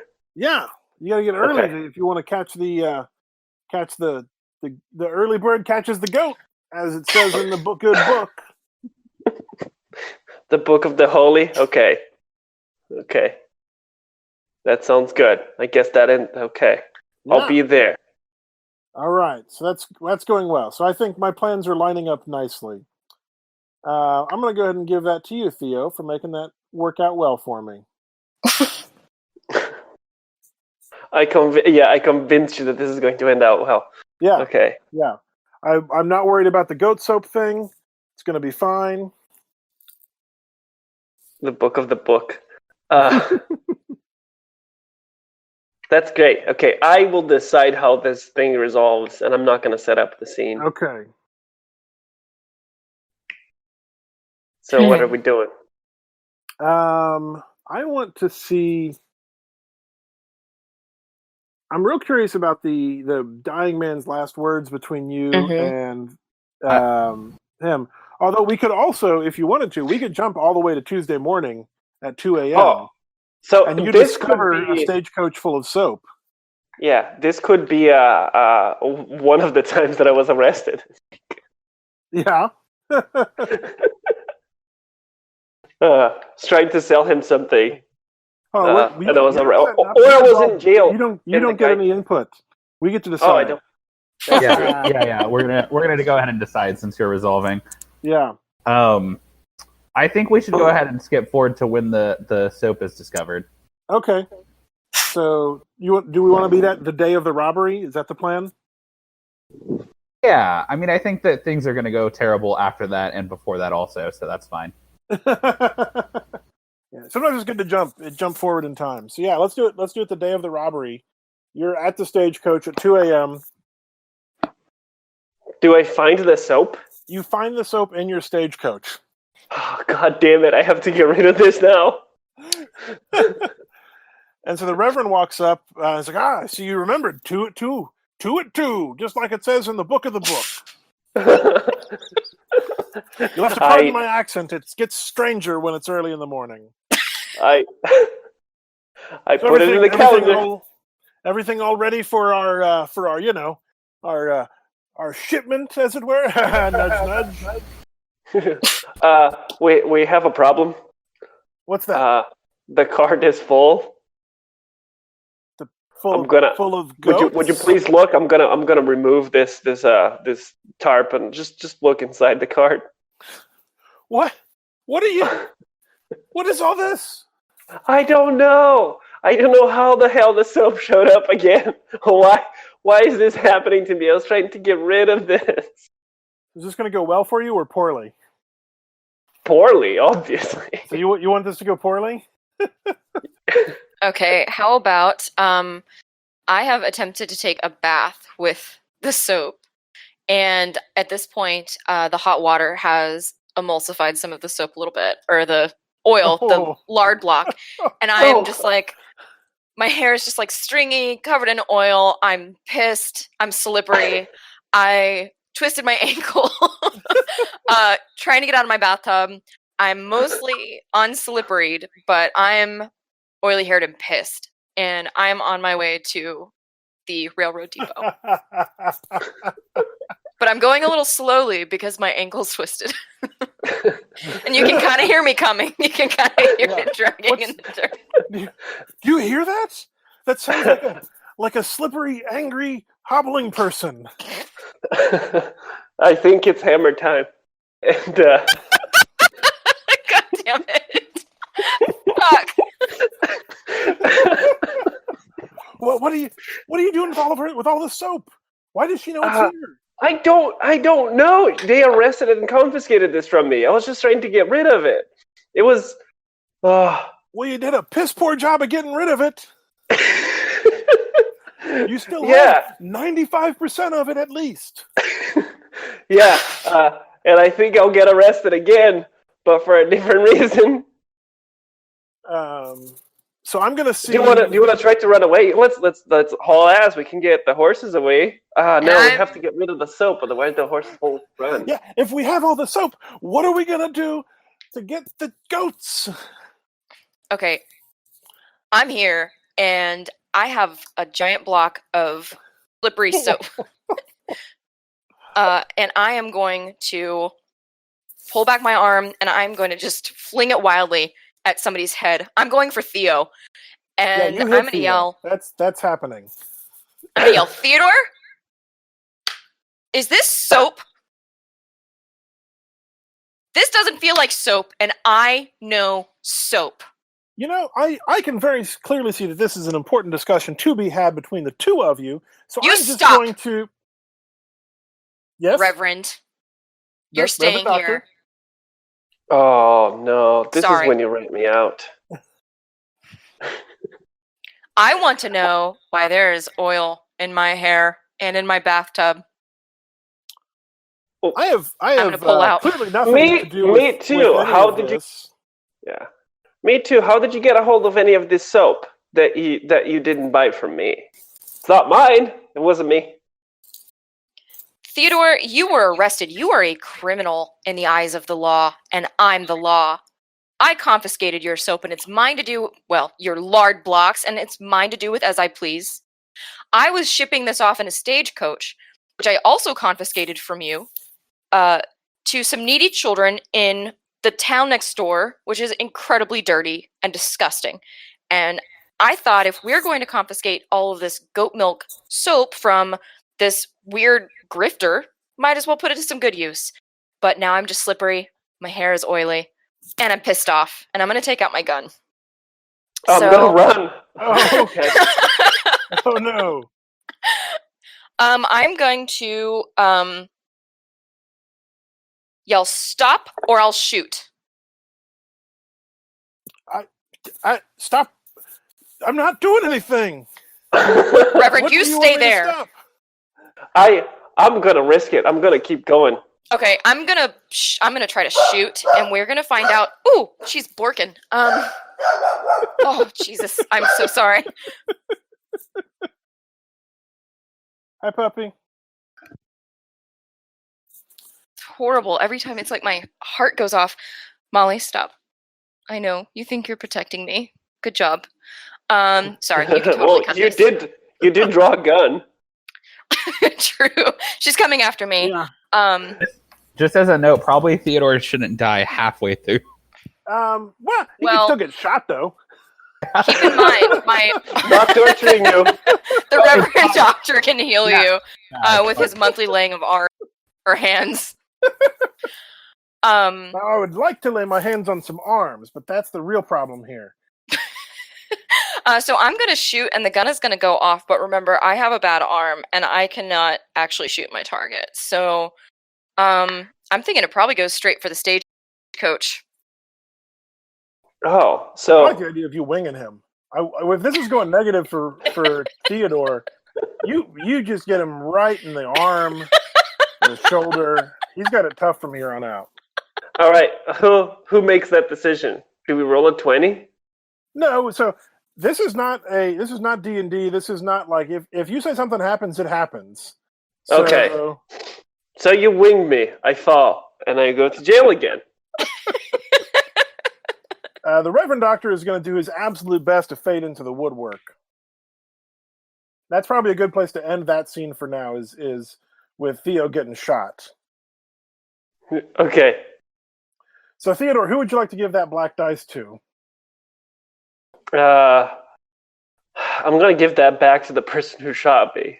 There you go. All yours, Gertrude. Thank you. 'Tis a gift. All right, Emmett, what would you like to do? Would you like to set up or resolve? I'm going to go ahead and set up. All right. And what I want to do is, like, sometime prior to this, Mm-hmm. I want to go visit the Reverend Doctor because I've got some stuff that I need to get off my chest. Yeah. Yes, my son. What can I do for you? Thank you for seeing me so late, Father. I know Lord's heart is always open. I've got, as you know, I'm a deputy. And in this town, normally what that means is I just have to go and do whatever the sheriff tells me to. And that's normally just like hauling stuff around for her. Like I moved her from one house to another recently. Anyway, I just saw this guy die, and it's the first time I've seen anyone die while I've been a deputy. It's a heartening sight indeed, yes. And was it one of my parishioners? No, it wasn't. I don't know if they were with the faith or not. But it was Mr. Jones. He runs he had access to a lot of the stuff in the bank. And I'm kind of afraid that his family members are going to come for what's left of his estate. He had this weird scheme where he was shipping guns and goats further east for some reason. And I had to come tell somebody about this, but like, I just am concerned something is going to like happen, that his family is going to like get a hold of his estate, or that like whenever it gets into town, something bad's going to happen. And this is between me and you. You're the only person I trust with this information. The bond between a Reverend Doctor and his confessionals is sacred. I believe they use the term. It is unbreakable. But you're saying that his family is looking for these goats that they ship, or they're going to come get them? So there's a big legal ordeal with like part of his estate. He sort of signed some contracts to get this stuff across, but they think that the contract shouldn't go into effect because he died before some legal whatever is happening. But essentially, that is absolutely fascinating information for me. What do you plan to do about it? Are you going to? I don't know what to do. I was just kind of hoping I could, like, it was kind of miserable to see him like writhing and dying. And then he like told me that he wanted me to make sure that his family got this stuff. But like it's sitting there or it'll be sitting there in the railroad house pretty soon. And like, I'm just kind of afraid his family is going to come for it instead. Well, I believe you know what to do in this sort of a situation. You know what's best for yourself. Are y'all cool with this going relatively well for him? Anybody? I was on mute. Yeah, I'm good. I don't know if that goes well. No, I want it to go well, which is to say, I want him to think he's going to be a hero. Mm-hmm. Oh, yeah. Going well in the moment does not necessarily mean going well long term. Then yes, go well. Yeah. So the Reverend Dr. Daniel J. Milhouse recommends that you do what you know is in your heart, which is fulfill that man's dying wish, which was to keep those goats, I believe you said it was? It's like he's got a lot of weird property. It's goats and guns. Oh, that is quite a weird collection of goats and guns. But no, I'm sure that he will know. He will look down upon you from the great beyond and know that you have done well in the eyes of him and our Lord. Thank you. If you could just do me a favor and pray for me on Tuesday at about 4 p.m., that would be amazing. That's an oddly specific request, but I'm absolutely happy to do that for you. Thank you, Reverend. All right, so that went pretty well for you. Oh, yeah, I've got the Lord behind me, and I know what I'm doing now. So what are you going to do with that white die? Oh, I'm going to give it to Gertrude. All right. Aw. You like me. You really like me. Wait, what happens if you just get no dice? So far, Kevin, you have none. So in the second half, you keep the dice. So I'm going to get at least 2. Great. Which will be okay. Didn't I give you one? No, you gave yours to Gertrude. You got one once. Oh, yeah, because you shot me. Yeah. Yeah. That's I why like I gave this you game. 2. Yeah. Yeah. Gifts because you shoot people.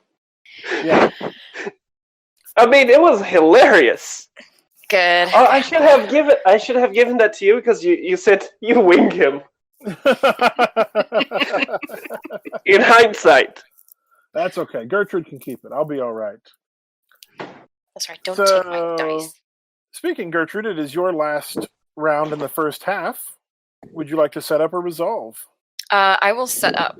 Okay. What would you like to set up? I am going to send a telegraph to the Reverend Doctor. It is going to say RDDJM come to GAOL. Must speak with you.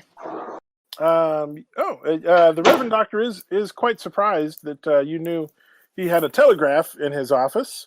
Mm-hmm. Most towns only have the one, but he had one installed. He's a little concerned that you knew about it, but he does come over as soon as possible.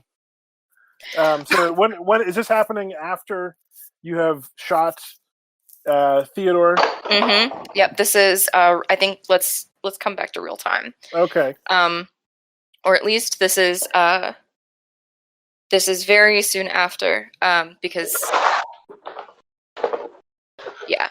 So I want to know why you were with Theodore at the railroad station. Oh, I help many of my parishioners with their tasks. I'm not sure that I have it within me to be able to break that confidentiality that is made between a Reverend Doctor and those that he heals. I'm curious why the confidentiality as part of your esteemed faith healer profession would extend to a railroad depot. That is indeed a fine question, and I'm glad that you asked it. Start launching into a bit of a sermon. So, if you look back in the book of, Deuteronomus. thank you. If you look into the book of Deuteronomy, chapter 3, I think you'll find that situations like this are actually pretty straightforward in terms of a liturgical standpoint. I'm listening. No, that's all I had. It's pretty straightforward. Do you have your book with you? The book of the book? I left my book of the book next to the bathtub. When great for a little afternoon reading. Well, it was approximately 1 a.m. When I took the goat milk soap into my bathtub and happened to fill it up with oil. Yes, what a strange coincidence, or what a strange circumstance. That man was that his soap that you were using? Did Theodore give that to you? I confiscated that from Theodore when he was arrested for threatening to blow up the town. So I went back to the stagecoach because I was sending it to the next town over as a charitable act, and I wanted to ensure that I was not sending them any questionable materials.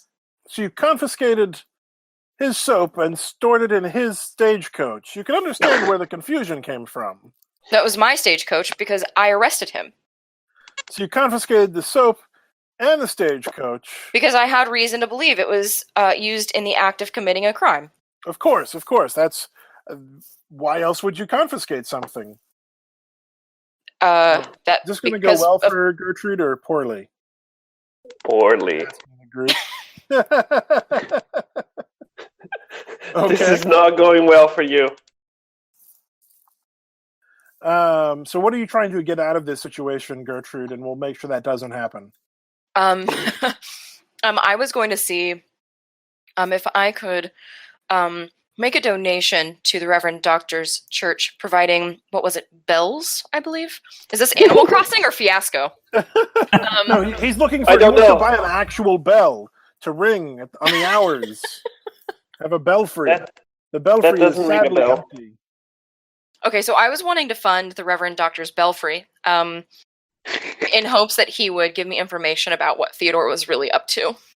Well, that is certainly something understandable. Well, so my understanding, he takes the proffered cash. Mr. Kenyon, as it was, Theodore, as you do very well call him, is actually a respected company man who sells exactly what is given to him, regardless of what's being done. You can see him over there. He's I believe he's passed out due to blood loss. But I'm sure he'll be okay. No, he is, as far as I know, he is completely on the up and up. He is more than happy to sell soaps or goats or anything else that is given to him to sell. Okay, so you were at the railroad depot to help him with some business that also happens to be liturgical, so you are unable to share it with me. Gertrude, you've caught me. Yes, no, I was also interested in purchasing some of Theodore's fine wares, but when I saw what state they left you in, I was hesitant to admit that my fiduciary mistakes that were about to be made, as it were. It's a simple misunderstanding. All right, Reverend Doctor, you've given me no reason to distrust you. So I appreciate your candor in this matter. This is confidential. This is an ongoing investigation, so I appreciate you keeping quiet about what we've discussed here today.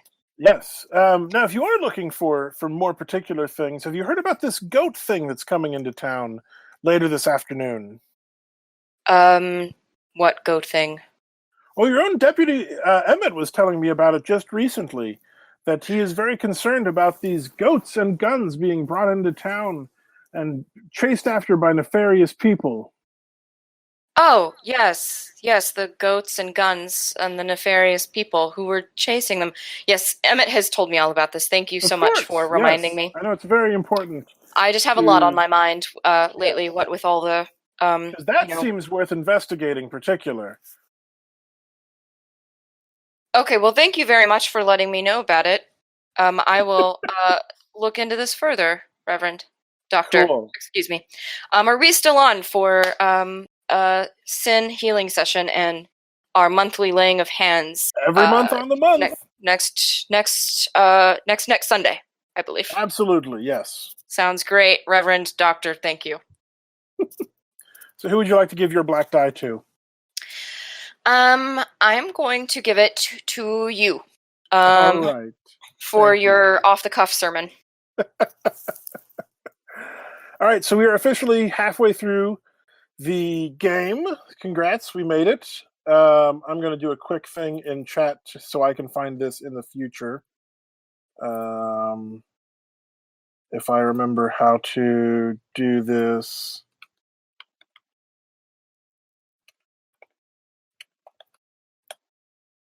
Hey, it worked.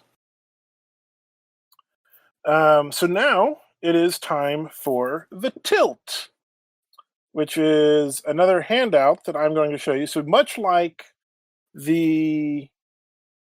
Oh, I lost my Roll20 window. Where'd we go? Nope, that's not it. I have too many windows. So now we have half the dice left, and what you're going to do is you're going to roll your dice, and then we're going to do a little bit of math and determine some other things that happen in the latter half of the game. So go ahead and, if you want, highlight your dice. You can drag and drop. You can drag a box over them to select them all at once.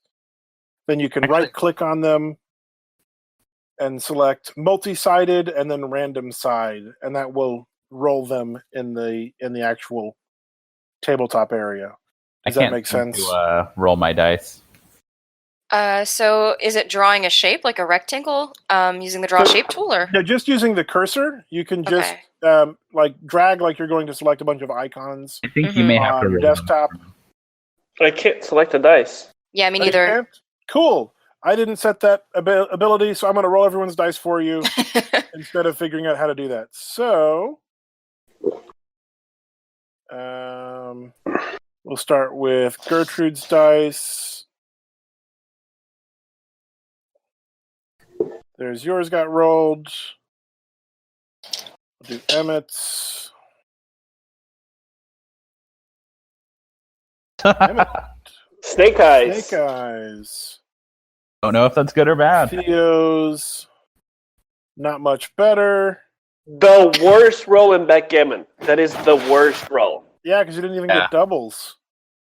And I got a 4 on mine. So what we're going to do here is you're going to add up. So if you have multiples of colors, it's actually just Ash at this point. Add up all the dice of the same color that you have in front of you. So I have a 4. Jason has a 2. Theo, you've got a 2 black and a white 1. And then Ash, you've got 7 or 8 and 5. Mm-hmm. Subtract the smaller number from the bigger number if you have a mixed set. So that would leave Theo 3. with a 1, and you'd have a 3, and it's white in the sense that white was the larger number. Mm-hmm. And then I have a 4 black. So the largest black value, which is my 4, and the largest white value, which is your 3, get to roll on the tilt table. Ooh. So there's a new handout I'm about to show to everyone called the tilt table. This is very much like the relationship tables that we built at the very beginning. I've just rolled all the dice in the center, and we're going to alternate picking 2 broad categories and 2 specific things on the tilt table that will now show up in the second half of the game. Okay. So I am going to, while you're looking at that, you can pick our first broad category. We have no 6s. Other than that, I think we're okay in terms of the dice we have left. So that we get to choose from the number in the middle? Yeah. Cool. Do you want to go first, or do you want me to go first? I'm drawing things, so you can go first. Okay. You're just like sitting there sketching dicks or something. I'm trying to draw rectangles, and it's harder than it looks. Okay, sorry. Because I was going to add the tilt values to the table. Okay, so I'm going to choose. I'm going to use the 4 and go for guilt. All right, guilt. Oh, I was in the wrong layer. Can y'all see the 2 yellow boxes I just drew? Nope. That's what I thought. I was in the GM overview layer instead of the background layer. One day I'll learn how to use Roll20, but not today.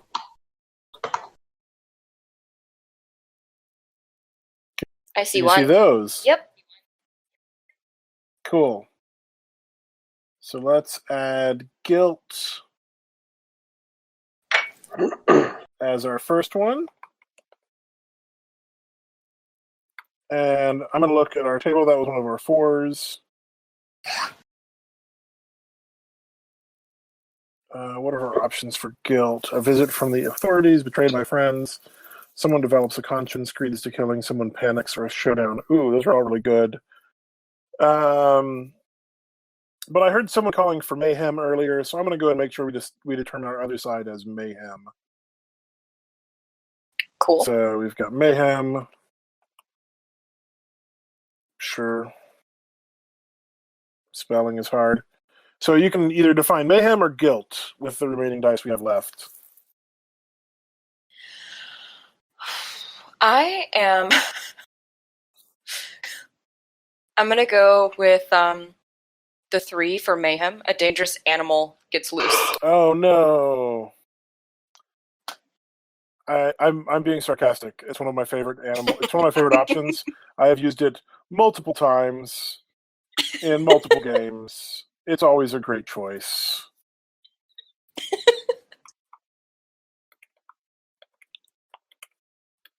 A dangerous animal gets loose, perhaps metaphorical, but probably not. In this case, No, it's definitely a with goat. the goats and things. So I get to further define guilt. And we do have a 2. So I think we're going to get betrayed by friends. So these are things that happen in the second half. Anyway, betrayed by friends. These are open to everybody. This is not like something that is tied to a relationship in the same way. So look for an opportunity to make it happen, as it were, in the second half. Second half is structured just like the first half, which is we're going to go around the table. Everybody gets 2 scenes. The only difference is this time you keep your dice. So if you decide how it ends, or if somebody else decides how it ends, you get to keep those dice instead of giving them away. Make sense? Any questions? Mm-hmm. I am going to resolve, so y'all can set up my first scene. Okay. Dangerous. Goats aren't dangerous. Are they? They can be. Are they not? Oh. Rob, you sure? Armed goats, however? Goats with guns. Hey, Reverend. Because, yeah, goats, they're strapped. Each of them has a shotgun, a rifle, and a pistol. But You as you pointed out, tried to steal Nobody has anything yet, tried to right? steal anything yet. Although the Reverend has certainly been moving pieces around. Yeah, nothing. Yeah. This is like a goofy version of Reservoir Dogs. You're not wrong. I had Nobody's Mr. listening Pink. right I was shot. Yeah. Yeah, so we left Theo shot, which is interesting. But what do y'all want to set up for my my second to last scene? Rob, I'm sorry, did you mean to rhyme your D&D character name with your Fiasco character name? I did not. What a Dio and coincidence.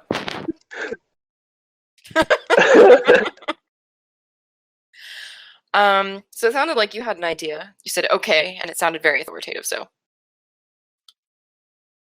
Who? You.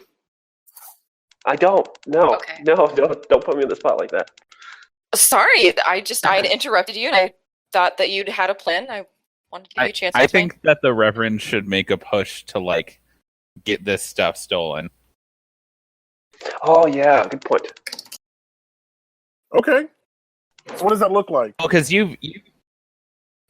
so I think you've already seeded that. It seems like you're already arranging something around the theft, like arranging for parties to be there. So I think maybe you're trying to figure out maybe how you're going to, once all that mayhem is going down, then move forward and obtain the goods. Oh my god. I agree with that. I think that it's pretty clear that maybe you've been expecting the shipment of the goats, and you've been wanting to turn that towards some nefarious purposes of your own. Yeah, absolutely. Betraying both Theo and Gertrude the Rude.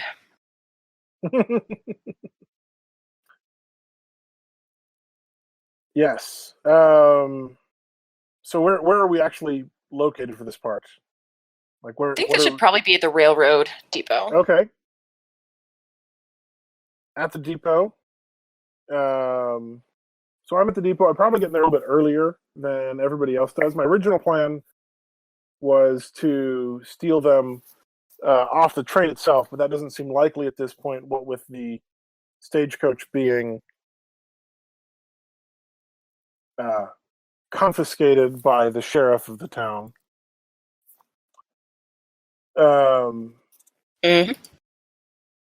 Again, with the soap. So is anyone else there? So I'm sneaking around this railroad station, trying to find some way to, like, find a way of diverting the goats or stopping the train early. I'm looking for anything because everything's kind of fallen off the rails as it is.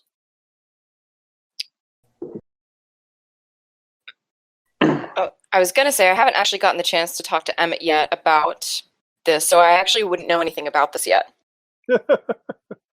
Well, theoretically you could. That happened off screen. We don't have to. We could just have had that happen. Yeah. All right. Sounds good. So I would say that I am not there, but am probably going to be on my way. All right. So I'm standing on the platform, like just kind of like looking, like not suspicious, but like looking around, like looking under benches, like trying to find somewhere that I could theoretically hide 9 goats and their 27 guns, and just not having a lot of success. When I come across the still prone body of Theodore near his stagecoach. Oh my god, has he been there the whole time? He's been there for a while, I suspect. Oh no, why didn't we take him to a doctor? I don't know, you shot him. He is a doctor. I am the doctor. The doctor of the town. Theodore, stop lazing about. Get up, my good man. The Lord has work for you yet. Do you have whiskey? Well, of course. We're not Baptists, after all.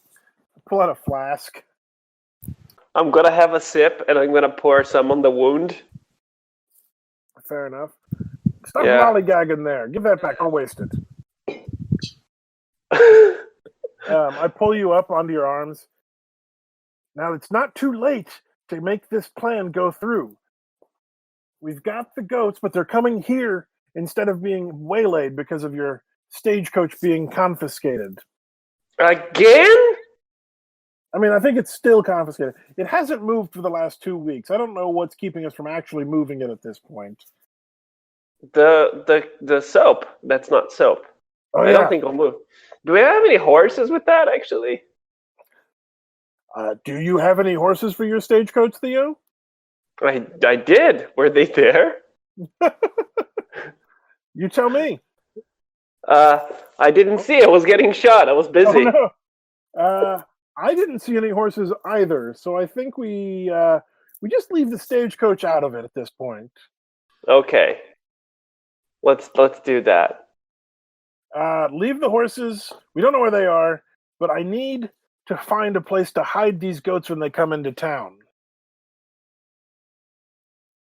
Find a place to hide the goats when they come into town.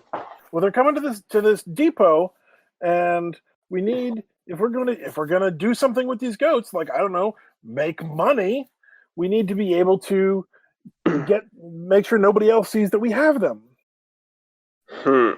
We could. This city's so small, though. There's only a jail, a church, and the phone place, the telegraph. The telegraph office? I think that's where we hide it. No one ever sends telegraphs in there. All right, so I'm actually on my way to send a telegraph. Wait. We could hide this in the church. Oh yeah, I hadn't thought of that. Yeah, no, we could put some goats in the church. Yeah. We'd have to close the doors, and you know what I always say: the closed doors to a church are a bad thing. Probably. Not a great saying. I'll give it to you. What about your office? Circumstances. No, I've got it. Okay, this is going to go well for the Reverend Doctor. I'm choosing that. I've got it. So we just got a sizable donation for a new bell in the belfry. We'll have to temporarily close for repairs. Great idea. I'll go make some signs. Let make sure it's well documented that we're closed for putting the new bell in, something to celebrate with the church. I need you to stay here at the platform, and as soon as those goats show up, bring them directly to the church. Okay. All right, wonderful. I think that's a good end to the scene. Because I've now left Emmett, Theodore, and Gertrude all heading towards the platform while I am safely back in my church. Mm-hmm. I call that a positive outcome so far. Have you taken the goats with you back to the church? They're not here yet. Okay. I'm expecting Theo to bring them so that if someone gets caught stealing the goats, it's not me. Mm-hmm. That makes sense. All right, well, I am on my way. All right. Okay. Theodore, would you like to set up a resolve? I think I will resolve. Okay. So we get to set up. I want to see you explain while you're. I think we jump to the goats arriving. I think it's time for that. So you're at the platform. The engineer has just stopped the train. It's like 3 cars long. It's, engine, cargo car, caboose. And he just opens the door on the cargo car, and there's 9 goats there.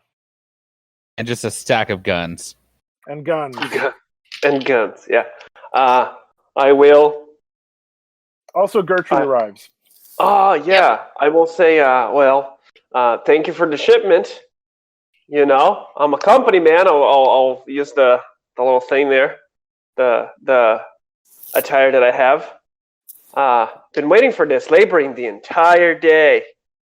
I have finally got the storage. I'll take this off your hand. Thank you very much, Mr. Engineer.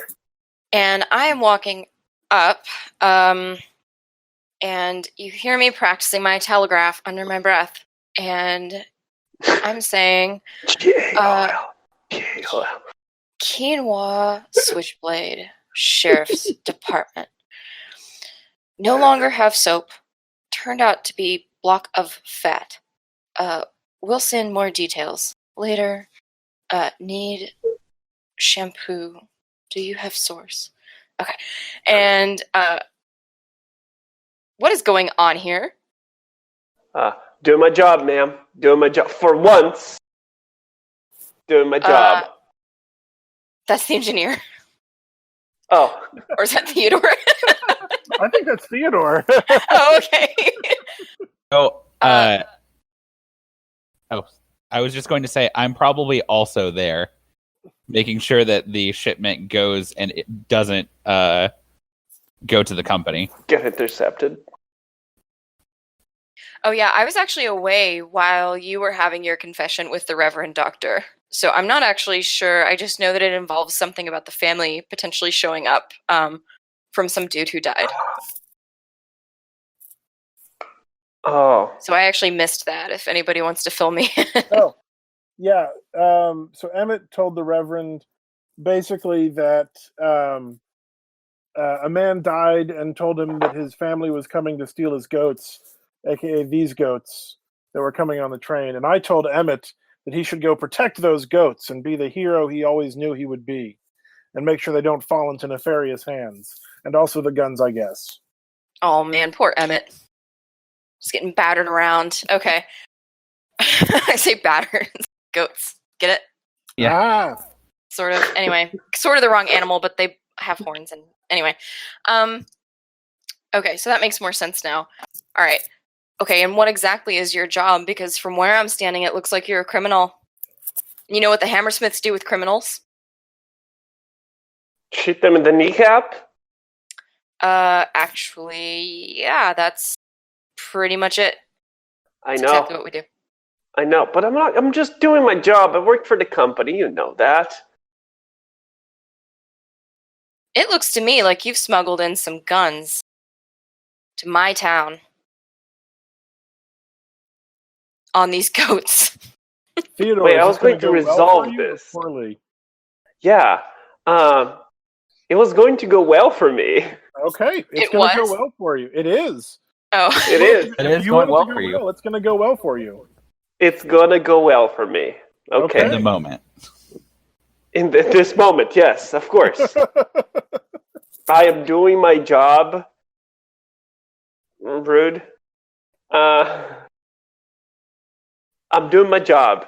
If you don't want, there's a destiny. Let me say if I find the manifest for this. Engineer, where's the manifest? Yeah, when you find the manifest, you let me know. I have a very important telegraph to send. Well, you go send your telegraph. That's your job. Don't tell me what my job is, criminal. I'm gonna go into the telegraph office and I'm gonna start typing out this this telegraph. I think- I think that's plenty of a resolution. Like, you got rid of her. She's sending a telegraph. Yeah. Okay. I'm just gonna go into the cart with where the goats are, and I'm gonna try to solve the problem that I have in my hands now. Yeah, you got some goats. Goats. Bring them to the church. I'll get all the goats, lined up, 3 at a time, three rows of goats, and three, Right. make a block. Put the guns in between the goats. So let's end it there. You've got your pack of goats. Emmett, Yeah, would you all like right. to set up or resolve your scene? Oh, sorry. I will resolve. Okay. So, Emmett, I think we find you with Theodore, like, on his way to the church with his rows of goats and guns. Yeah, because it's got to Sorry, get can we there. take just like 30 seconds? Yeah, You can keep talking, but I'll probably ask what happened when I come back. no, that's okay. I'll be right back. We can wait 30 seconds. Yeah, we can wait 30 seconds. Yeah, I can use this time to stare at the dog that's here. Oh, you got a dog there? That's nice. My He's- cat left me. She was sitting with me, but then she went away. She got bored. Felicity, no. Yeah, that's the story of the animals. Laverne is actually nearby. Surprise. Ooh. Hi, Laverne. Yeah. If I'm not in the couch, she's not around ever. Or she's hanging out on the couch or the bed. And I'm the office boy on the phone call. You don't post much, Felicity. Enough. Okay.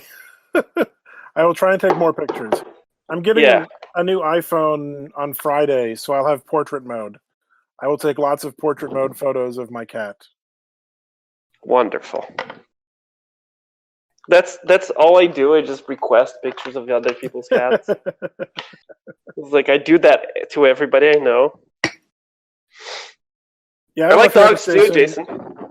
What's up? I like dogs too. Oh, I've got some photos of Flynn. Pretty Yeah. good. We mostly just post pictures of our cats in the cat Slack channel, which is how we know who everybody else's cats are. Oh, see, I'm in the dog Slack channel Yeah, you would be. on What account with of your dog? having a dog. Yeah. Are y'all talking about the You dog Slack dog channel? people, you Yeah, dog people in your activities. I heard the dog Slack channel had a lot of drama going on. So Yeah, I told did. you that. Yeah, It that's how I heard it. It was kind of wild. Like it's Yeah, are literally you talking about the ear cropping thing? that and the like just general being rude to people thing. Yeah, people are super rude in there. I was like, man, I'm just gonna make pets, and it's basically just all the same people from cats, but the people who want to post multiple types of pets. Oh, I should join that channel. Chickens, for instance. Yeah. Yep, for sure. All right, so I think we were setting up Emmett's scene, which he's trying to protect the goats from people stealing them. And I'm going with this clearly fine company man to go I guess Yeah, so deliver you them. find him and the goats with the guns in like pouches, I'm guessing. Each goat's got a pouch full of guns. Yeah, for sure. Yeah. You can get the guns back. The goats back. So you find him in the streets. I think that's your setup.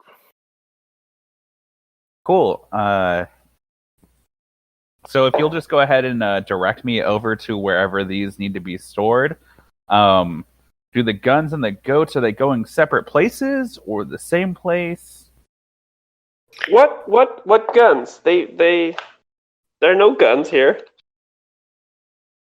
Oh, well, I had heard from Mr. Jones that he would be sending a shipment of guns and goats. Were those not going to the same place? They are. Yeah, I'm taking them right there right now. But the goats are just going in first. There's nothing else here. It's cool. Oh, okay. All right. Well, I guess later I'll have to let the sheriff know because we normally keep an eye on arms when there's like arms transportation going. Sort of thought I was going to be here for the guns portion of it, but yeah, let's take the goats. Is this going to go well for Emmett or poorly? Oh, not good. I'm gonna say poorly. Well, he gets to decide. We set up. Oh, yeah, that's the right. I'm answer is sorry. bad. It's not going to go well. It's not going well. Here, let me give you another one to go with your other two. It's not going to go well. So, what does that look like? What is not going well at this point?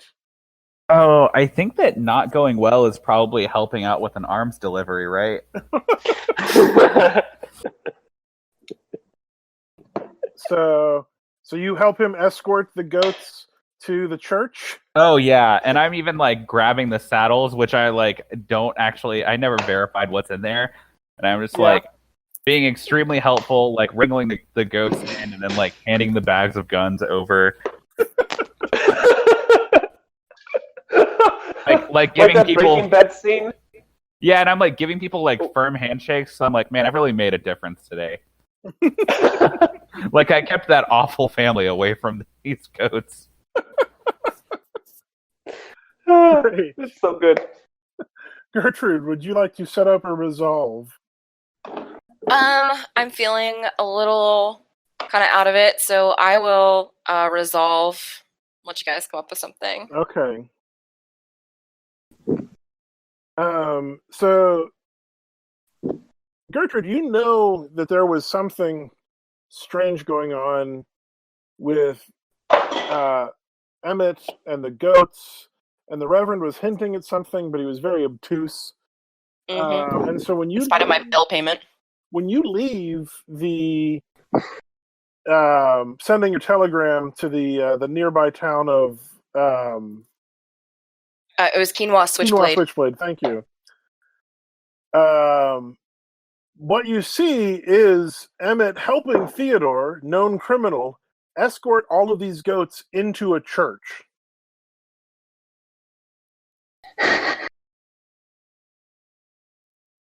Mm-hmm. That's. I think that's the setup. Is you see that. Yeah. Does anyone else have ideas? I feel like I've been setting up everybody's scenes for them. I'm not actually. No, I think- Sorry. Emmett and Theodore, do y'all have ideas? No, I well, like you're the just idea. following the story. That's a pretty good one. Yeah. Unless you It want fits to the jump. I context. mean, we could jump forward. We could come at it from another angle. We could. Oh, ooh! I do have a new angle. The Jones family shows up. Also, I hope they've been the Joneses this whole time. The Joneses. Uh, Yeah, they definitely were the Joneses. Probably. Okay. yeah, they probably show up. So the Joneses show up at. We're gonna change this a little bit if this makes sense. Please tell me to change it if it doesn't. The Joneses show up at the train station expecting to find their goats, and all they find instead is a departed train and the sheriff leaving the telegraph office. Sounds good to me. All right. So I get to decide if this goes poorly or Yeah. well. So, does someone want to pretend to be a Joneses for a moment?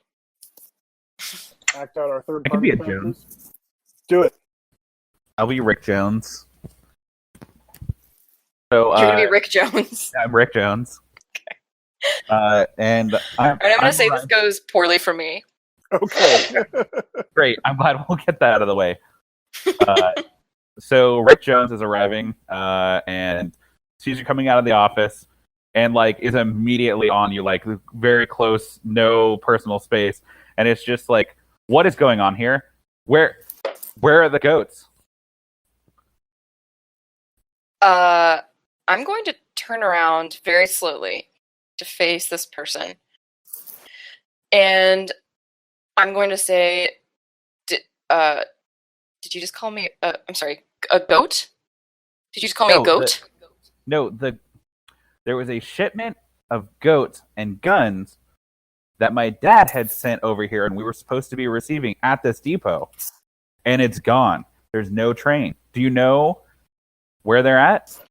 See, that was good. That's what we call using your word. Had a vague awareness that a shipment of goats was coming in, but that was nothing that I was dealing with. I'm just here to send telegraphs. What do you mean there was nothing?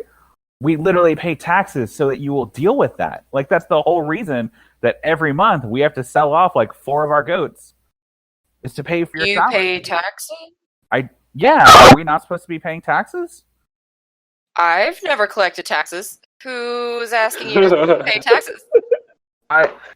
There's the guy that is always outside of your office, and he's just like, has that little collection pail, and told us every month we just have to come by and drop the money in the pail.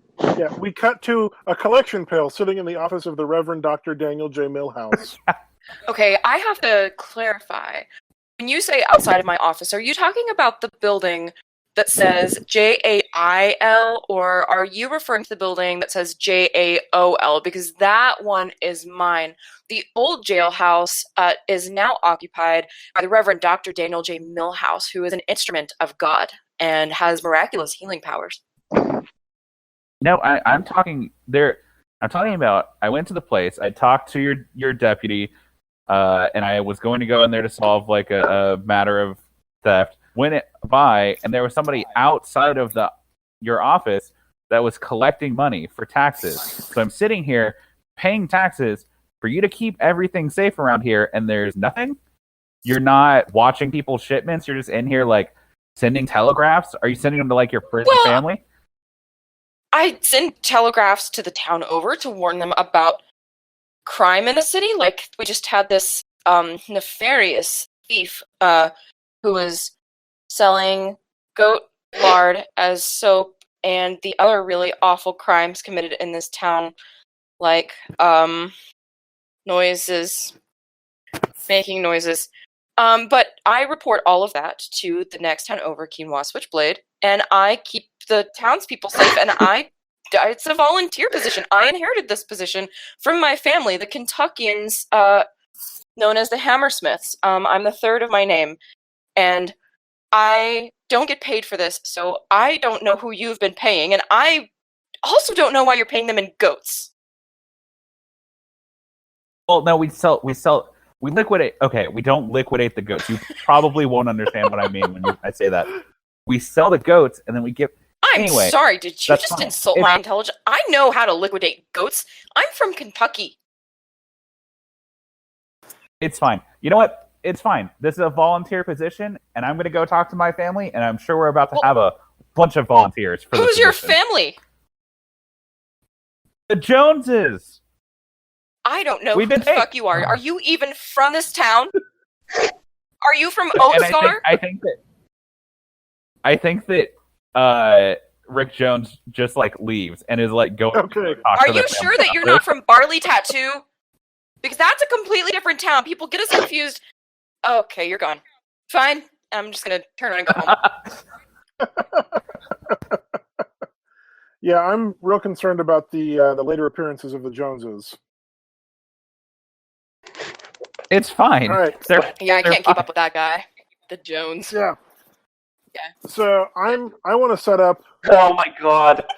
I want to set up my final scene because I think I know what I want to happen now. Okay. So y'all get to decide if this is going to go well or poorly for me as we go.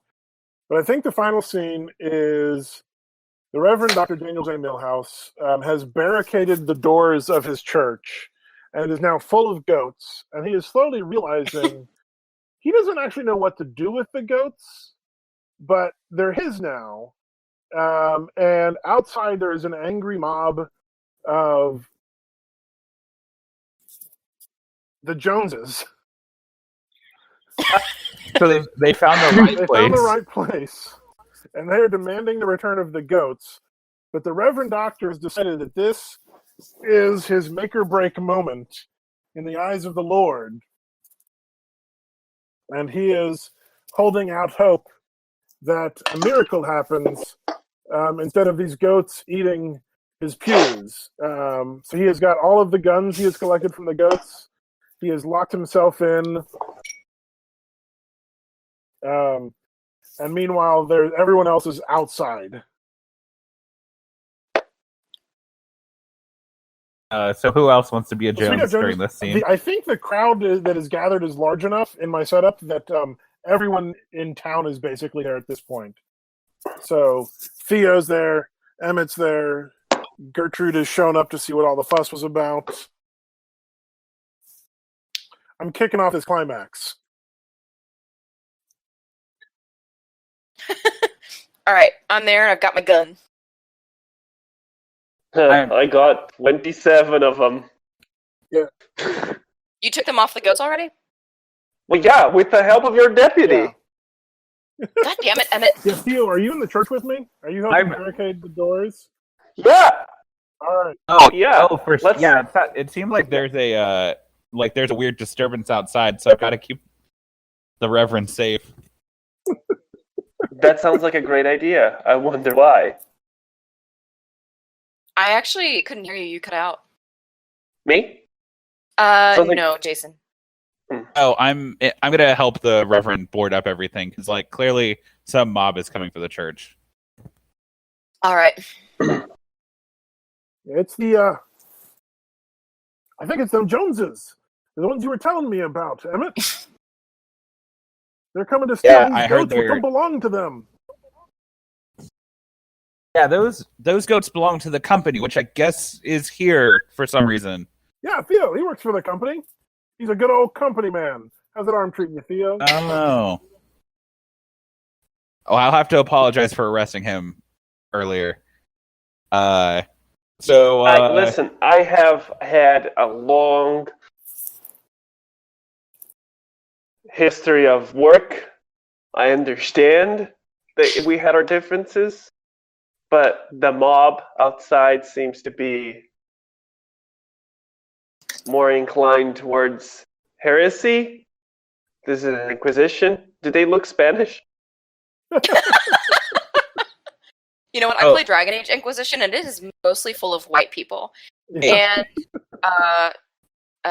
people with horns, but that's mainly it. Unrelated. Is this going to go well or go poorly? Did we decide? Yeah, y'all decide. How's this I going to think go? it goes well, but I'm up to alternate interpretations. I want this to go very poorly for somebody. Well, so specifically for the Reverend.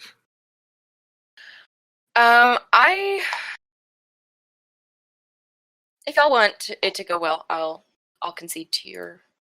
I'll defer to your judgment. Wait, but if it goes well for the Reverend, we can lead into mayhem. Oh yeah, for sure. Yeah, let's say it goes well for the Reverend. All right, so what does going well entail at this point? Let's let a goat out. Well, so I think. Wait, why would that make things go well for him? I think going well for the Reverend might be like. There's first of all going to be a lot of insurance payments coming up, but also I think maybe we solve your goat problem during this, and you're left with guns. So as a concession to the angry mob out there, I will release a few of these goats to show as a measure of goodwill, knowing that I am working to a solution that helps everybody. So we kind of crack open the door and just shove a couple of goats out. I'll slap the butt of a goat while it's coming out, so it just like goes ramming into the mob. Yeah. All right. Just. I like that you just like simulated smacking a goat on the ass. I think that's like my favorite part of this whole game.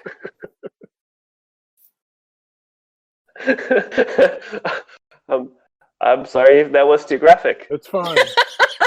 All right, Theodore, do you want to set up or resolve your final scene? My final scene. Well, I've done a pretty good setup, haven't I? I don't know. Hold on. I will resolve this. Okay. So I think I will resolve the scene. So what do you think we should do for setup? I would have more, I guess, of an idea if I had any idea what was actually going on in general. I have no idea what the fuck. A mob of people outside demanding the goats and guns back. We've got the Reverend Dr. Daniel J. Milhouse, Theodore, and Emmett all inside the church boarding it up. Apparently it's full of goats, except for the couple they've left out. I'm not entirely sure what Gertrude's up to at the moment. So I would be coming around by now due to disturbance. A few concerned citizens reported a goat getting let loose upon a mob. Is Theodore like getting paid? Like, are you splitting things with him? As far as he knows. I think maybe y'all should have that discussion. Can y'all give me just a second? There seems to be some logistical issues surrounding my Borker. Oh no, sure, yeah. Oh, okay. Sorry, one sec. Let's wait for the worker.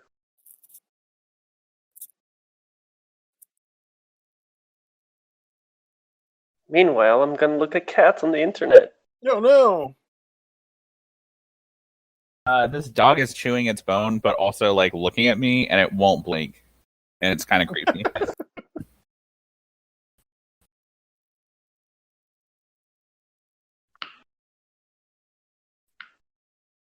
Oh, I'm going to finish my laundry.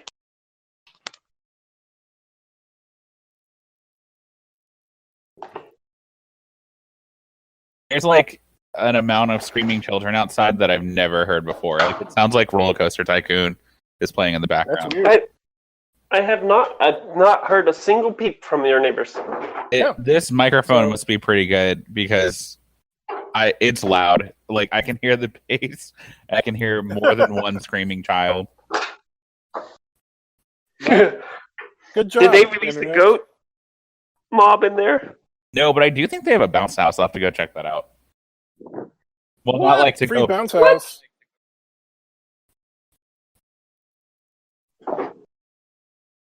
Apologies, I am back. Well, you still have to wait for a sec because I'm doing laundry. I'm just moving stuff from the washer to the dryer. It's not a big deal. So it is supposed to be my last scene, so... Yeah, I just googled cats who got stung by bees, And, I love Beast on Kitties. I feel so sad for these swollen kitties. They're all With so like the swollen. paws are like 6 times the size. Yeah. Oh, But they're so cute. poor kitties. He looks so sad. I googled just cats, but one of the links was cats who got stung by bees, and thanks the internet. I like that you're Googling cats. So Raphael said he was going to look at cat photos before he started doing laundry, and I decided to do the same thing. Sorry, Why? I should have clarified that my logistical borking issues would only take like 30 seconds to resolve. It's okay. We'll be all right.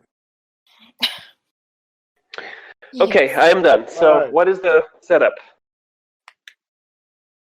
I'm on my way to figure out what's going on with this mob. Was anybody Right. playing the Joneses or? Well, I think that if this is the last scene, we should find out if you're actually getting paid for this also. Oh yeah, that's what I should find out. Yeah. So, okay. I'll turn to the Reverend. So, we just got rid of a large chunk of our paycheck. What were we going to do with the goats anyway? This was your idea. Yeah, because, whenever I bring a scam, you're the one who unravels it. Oh, crap. The deputy. He's just, we're having this discussion and Emmett is just sitting in the room. I keep doing this in front of him. Were we supposed to sell the goats? Was that the plan? I thought we were turning them into goat butter or milk or soap or something. It's very confusing what you do with the goats. Yeah, the soap was just me trying to appease the Jonases. That's how I got the information. The old man was dying, and I was there trying to get merchandise to sell for the company, and I overheard the conversation that they were doing this shipment. I don't know. Yeah, I want to know how I'm gonna get paid now. This is all for nothing. I've been to jail several times. I've been shot for things. Is this going to go well for you or poorly? Poorly. Okay. So this is going to go poorly. This is how you're going to get paid. And the Reverend Doctor pulls out a gun, one of the many guns that have been brought to you by him, and says, "I'm tired of your stuff. You bring me goats? We were supposed to get a shipment of gold, but you had to move the timeline around. I'm going to give you 2 choices. I'm going to give you 1 choice. Okay. I'm running out of things to think of. You know what? You can, here's your 2 choices. You can get shot again, or you can leave my church while I figure out what to do with these guns and tell the sheriff about all of your crimes of stealing these goats and guns and leave my name out of it." Can I take some of the guns? You may not. What is Emmett's response to all of this? I think just visual confusion. But also, like, they see that the guns actually were there, and they're like, "Wait a minute." Am I just like outside trying to appease the crowd or like chasing the wayward goats or? I don't know. What are you doing, Gertrude? We'll get to you in your last scene. Oh, We're not okay. there yet. Soon. Sorry, I thought I was on my way, so I thought y'all had something for me to do. I can wait. It's That's fine. fair. I don't think we did. Okay. I think we meant to. So Theodore, I think you're going to be forced out at gunpoint. Yeah, I am. I'm gonna run away. I'm just gonna run away again, but not from the front door. You're gonna run out the back. Yeah. All right. Yeah, On the my rest of way out. the goat exit. Goats only. All right, Emmett, would you like to set up a resolve? Okay. Now, I realize we have very limited choices, but I still want to resolve. Final die is always wild, so this one will go positive for you, but the last die that we'll give to Gertrude could be black or white. So, do you want to resolve? Yeah, I'll still resolve. All right, Emmett. I think does anyone have an idea before I suggest things? I've been over suggesting this time. No, I'm taking cues from you because I've never played before, so it makes sense to me that you would have all the ideas. Emmett, I think that in the as the goats ran out, Gertrude saw you inside the barricaded church, and she's going to start yelling at you from inside, trying to figure out what the heck is going on. Am I supposed to yell now? If you want. Hey, what's up? And I'm like still just like boarding stuff up. why are you boarding stuff up? I don't know. There's an angry crowd outside, and then the Reverend pulled a gun, and I don't exactly know what I'm doing. Wait, aren't we outside or? Oh wait, are we outside? I think you're inside. I think y'all are at a window that he's boarding up. As we're doing Okay. Well, I'm boarding the window up like over her face. Okay. So I don't know if you noticed, but there's an angry crowd out here. They are, I think they're members of the Jones family. Did they even fucking live here? I've like never met these people. I don't know who these people are. I don't know. They're like related to Mr. Jones from the bank, and he didn't want them to get the goats, or he did want them to get the goats. All I know that's for sure is we're protecting the church. Why are you protecting the church? Because that's where God lives. Okay. The Reverend Doctor calls up, "Damn right, it's where God lives." Thank you, Okay, Rev. but I'm the sheriff, and I live in the town, and I protect the town where the church is. So I protect God. I am God's protector. Do you work for me or for Reverend Dr. Daniel J. Millhouse? Because from where I'm standing, which is outside of the fucking church, being boarded up in my face, it looks like you're working for him. I mean, Keep it's looking... hammering, the Reverend calls out. I'm going to pull out my gun, and I'm going to aim it. Do you ever even holster it? I'm gonna, you know what? I'm gonna pull out my gun and be like, are you the person protecting this town? I am the person protecting this town. You're the one boarding up a church against an angry mob and goats. Why the fuck do you have goats, Emmett? Whose goats are these? I don't have the goats. These are Theo's goats or God's goats or something. One thing that I know. One of these Jones people confronted me yesterday. They came up, they called me a goat, and then they said that they were expecting a shipment of goats. And I don't know what you've been involved with, but the Reverend Dr. Daniel J. fucking goddammit told me that you were involved in something with goats. The Reverend calls out, "Don't take my name in vain." Shut up! You're not my boss. Yeah, You're not my supervisor. By a dog. Help. No one can help me. This dog, hold on a second.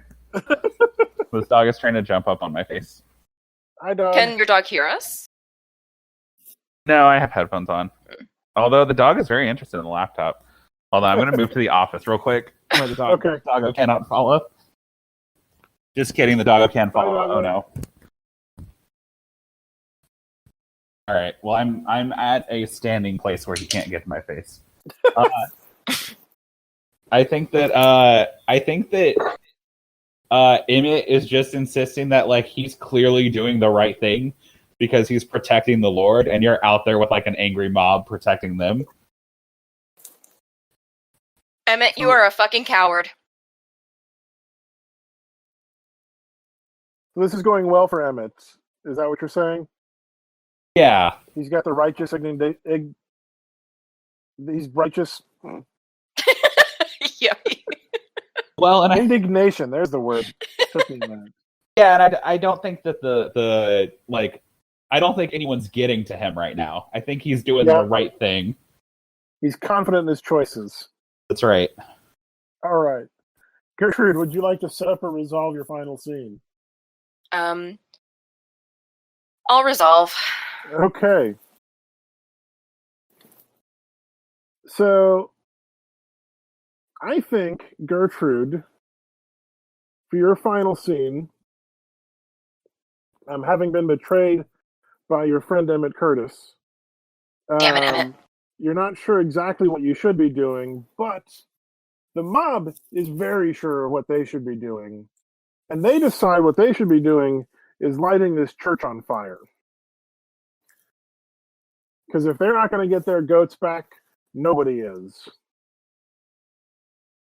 Sounds good to me. You just let them?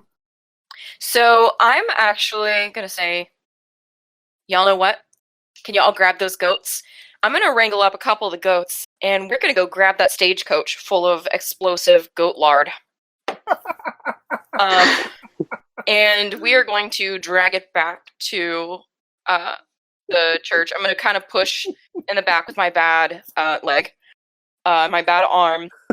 But I really want this to work, so I'm helping these goats, and we're headed back to the church. I know I'm the sheriff here. That man is trying to usurp my throne. That guy's trying to be the sheriff. I'm the sheriff. He's trying to be the sheriff, and he's not. He did not inherit this position from the Smiths like I did. So are you calling this a positive resolution for yourself, Gertrude? I am. Burning people. Does it actually work? You light the church on fire? You send it up in a blaze? Isn't oil pretty flammable? It's real flammable. Yeah, that's what It's I real thought. flammable.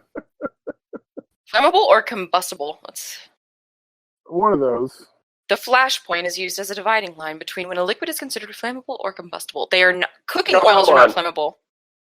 But they can burn very intensely. So there you go. Okay. So they are good for setting things on fire, assuming you have an external source of flame. If I shoot it enough, will it set on fire? Let's find out. You start shooting it. And I think that's probably a good place to prep us for the aftermath. So think of the aftermath as a epilogue of sort of what your character is going to be like. So we're going to go around.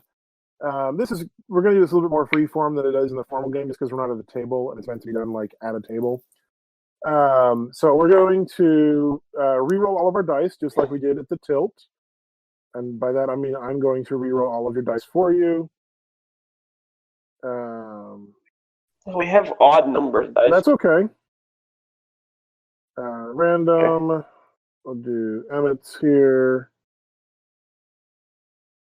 Random. We'll do Gertrude's.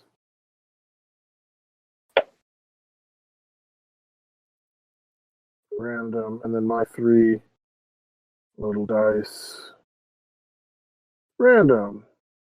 Cool. So the same thing. Subtract your the higher number from the smaller number. So for example, Emmett, you got 12 black. Just looking at yours right there.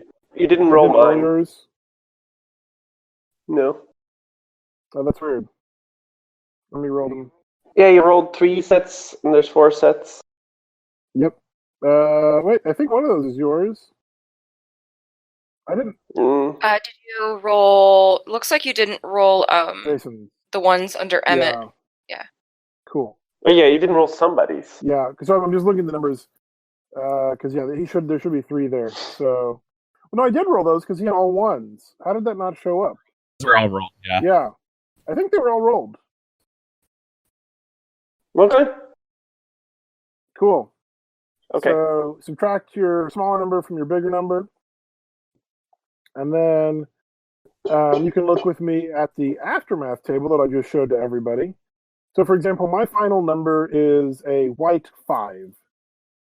And you then look at the aftermath table and see if you had white high or black high, what your final result is. So for a white 5, my answer is miserable.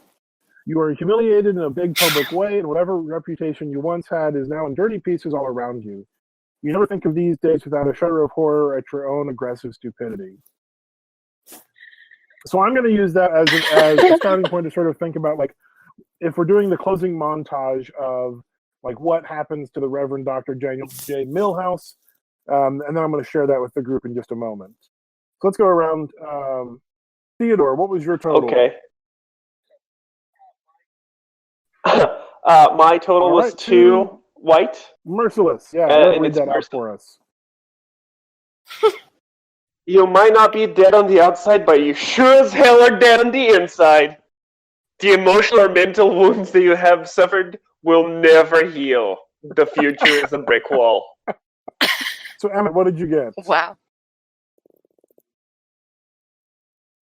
It looks like I've got black 12 here, which means I've got pretty good. All things considered, you're coming out of this smelling like a rose. You're a little better off. Maybe you got the girl, or maybe you just didn't get caught. Gertrude? I got black 7. Pathetic. I really wish that I had gotten 4 because it says maybe you've got a permanent limp. But I got 7. You'll suffer. Oh dear God, will you suffer? And everyone will know of your malfeasance, your stupidity, your lack of common sense and decency. You're probably going to be locked up too. Yes. So, using that as sort of a starting point, we'll just go around the table and briefly describe sort of that montage of moments of what happens to you, the postscript of your character. So, for the Reverend Dr. Daniel J. Milhouse, obviously his church has burned down, and with it, everything he had built up over the last 20 years. He saw what was happening and managed to escape out the back, but with nothing but the clothes on his back and no one to support him at all. Having kicked out his one and only friend Theodore, and Emmett being just a simple soul who doesn't actually know any better. He ends up spending the next 20 years on the road with signs saying things like, "Will sermon for food."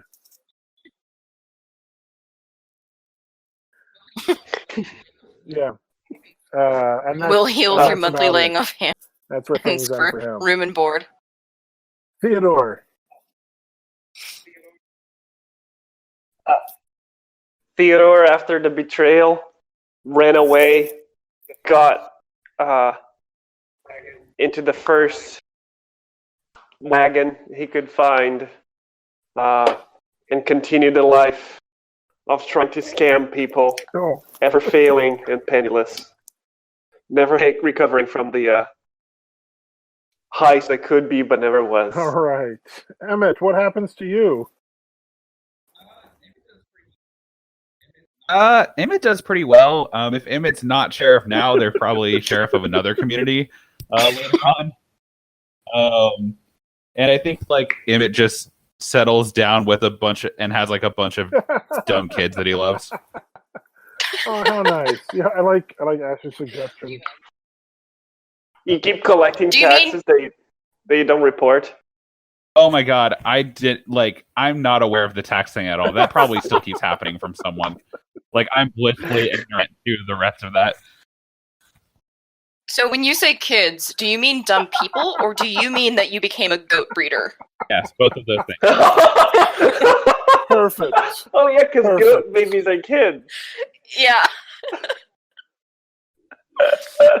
So Gertrude, I agree with Emmett that he became sheriff. In fact, Emmett came out of this so well that he managed to twist the popular opinion of the mob outside, and the confrontation between me and Emmett made it really seem like I was confronting him while he was trying to protect himself from me.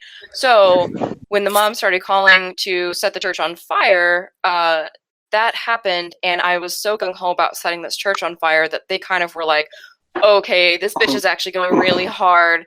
And they kind of backed off from this, but I used the goats to bring in the soap, and the act of shooting off my gun to set the church on fire, spark a flame, kind of turned the popular opinion completely against me. Everybody suddenly got really concerned for Emmett's safety and ran to the back of the church, went through the back exit, that the Reverend Dr. Daniel J. Milhouse and Theodore had escaped from, found Emmett cowering there, and were convinced that he was a victim in all of this, and that he was just trying to protect the Reverend from me.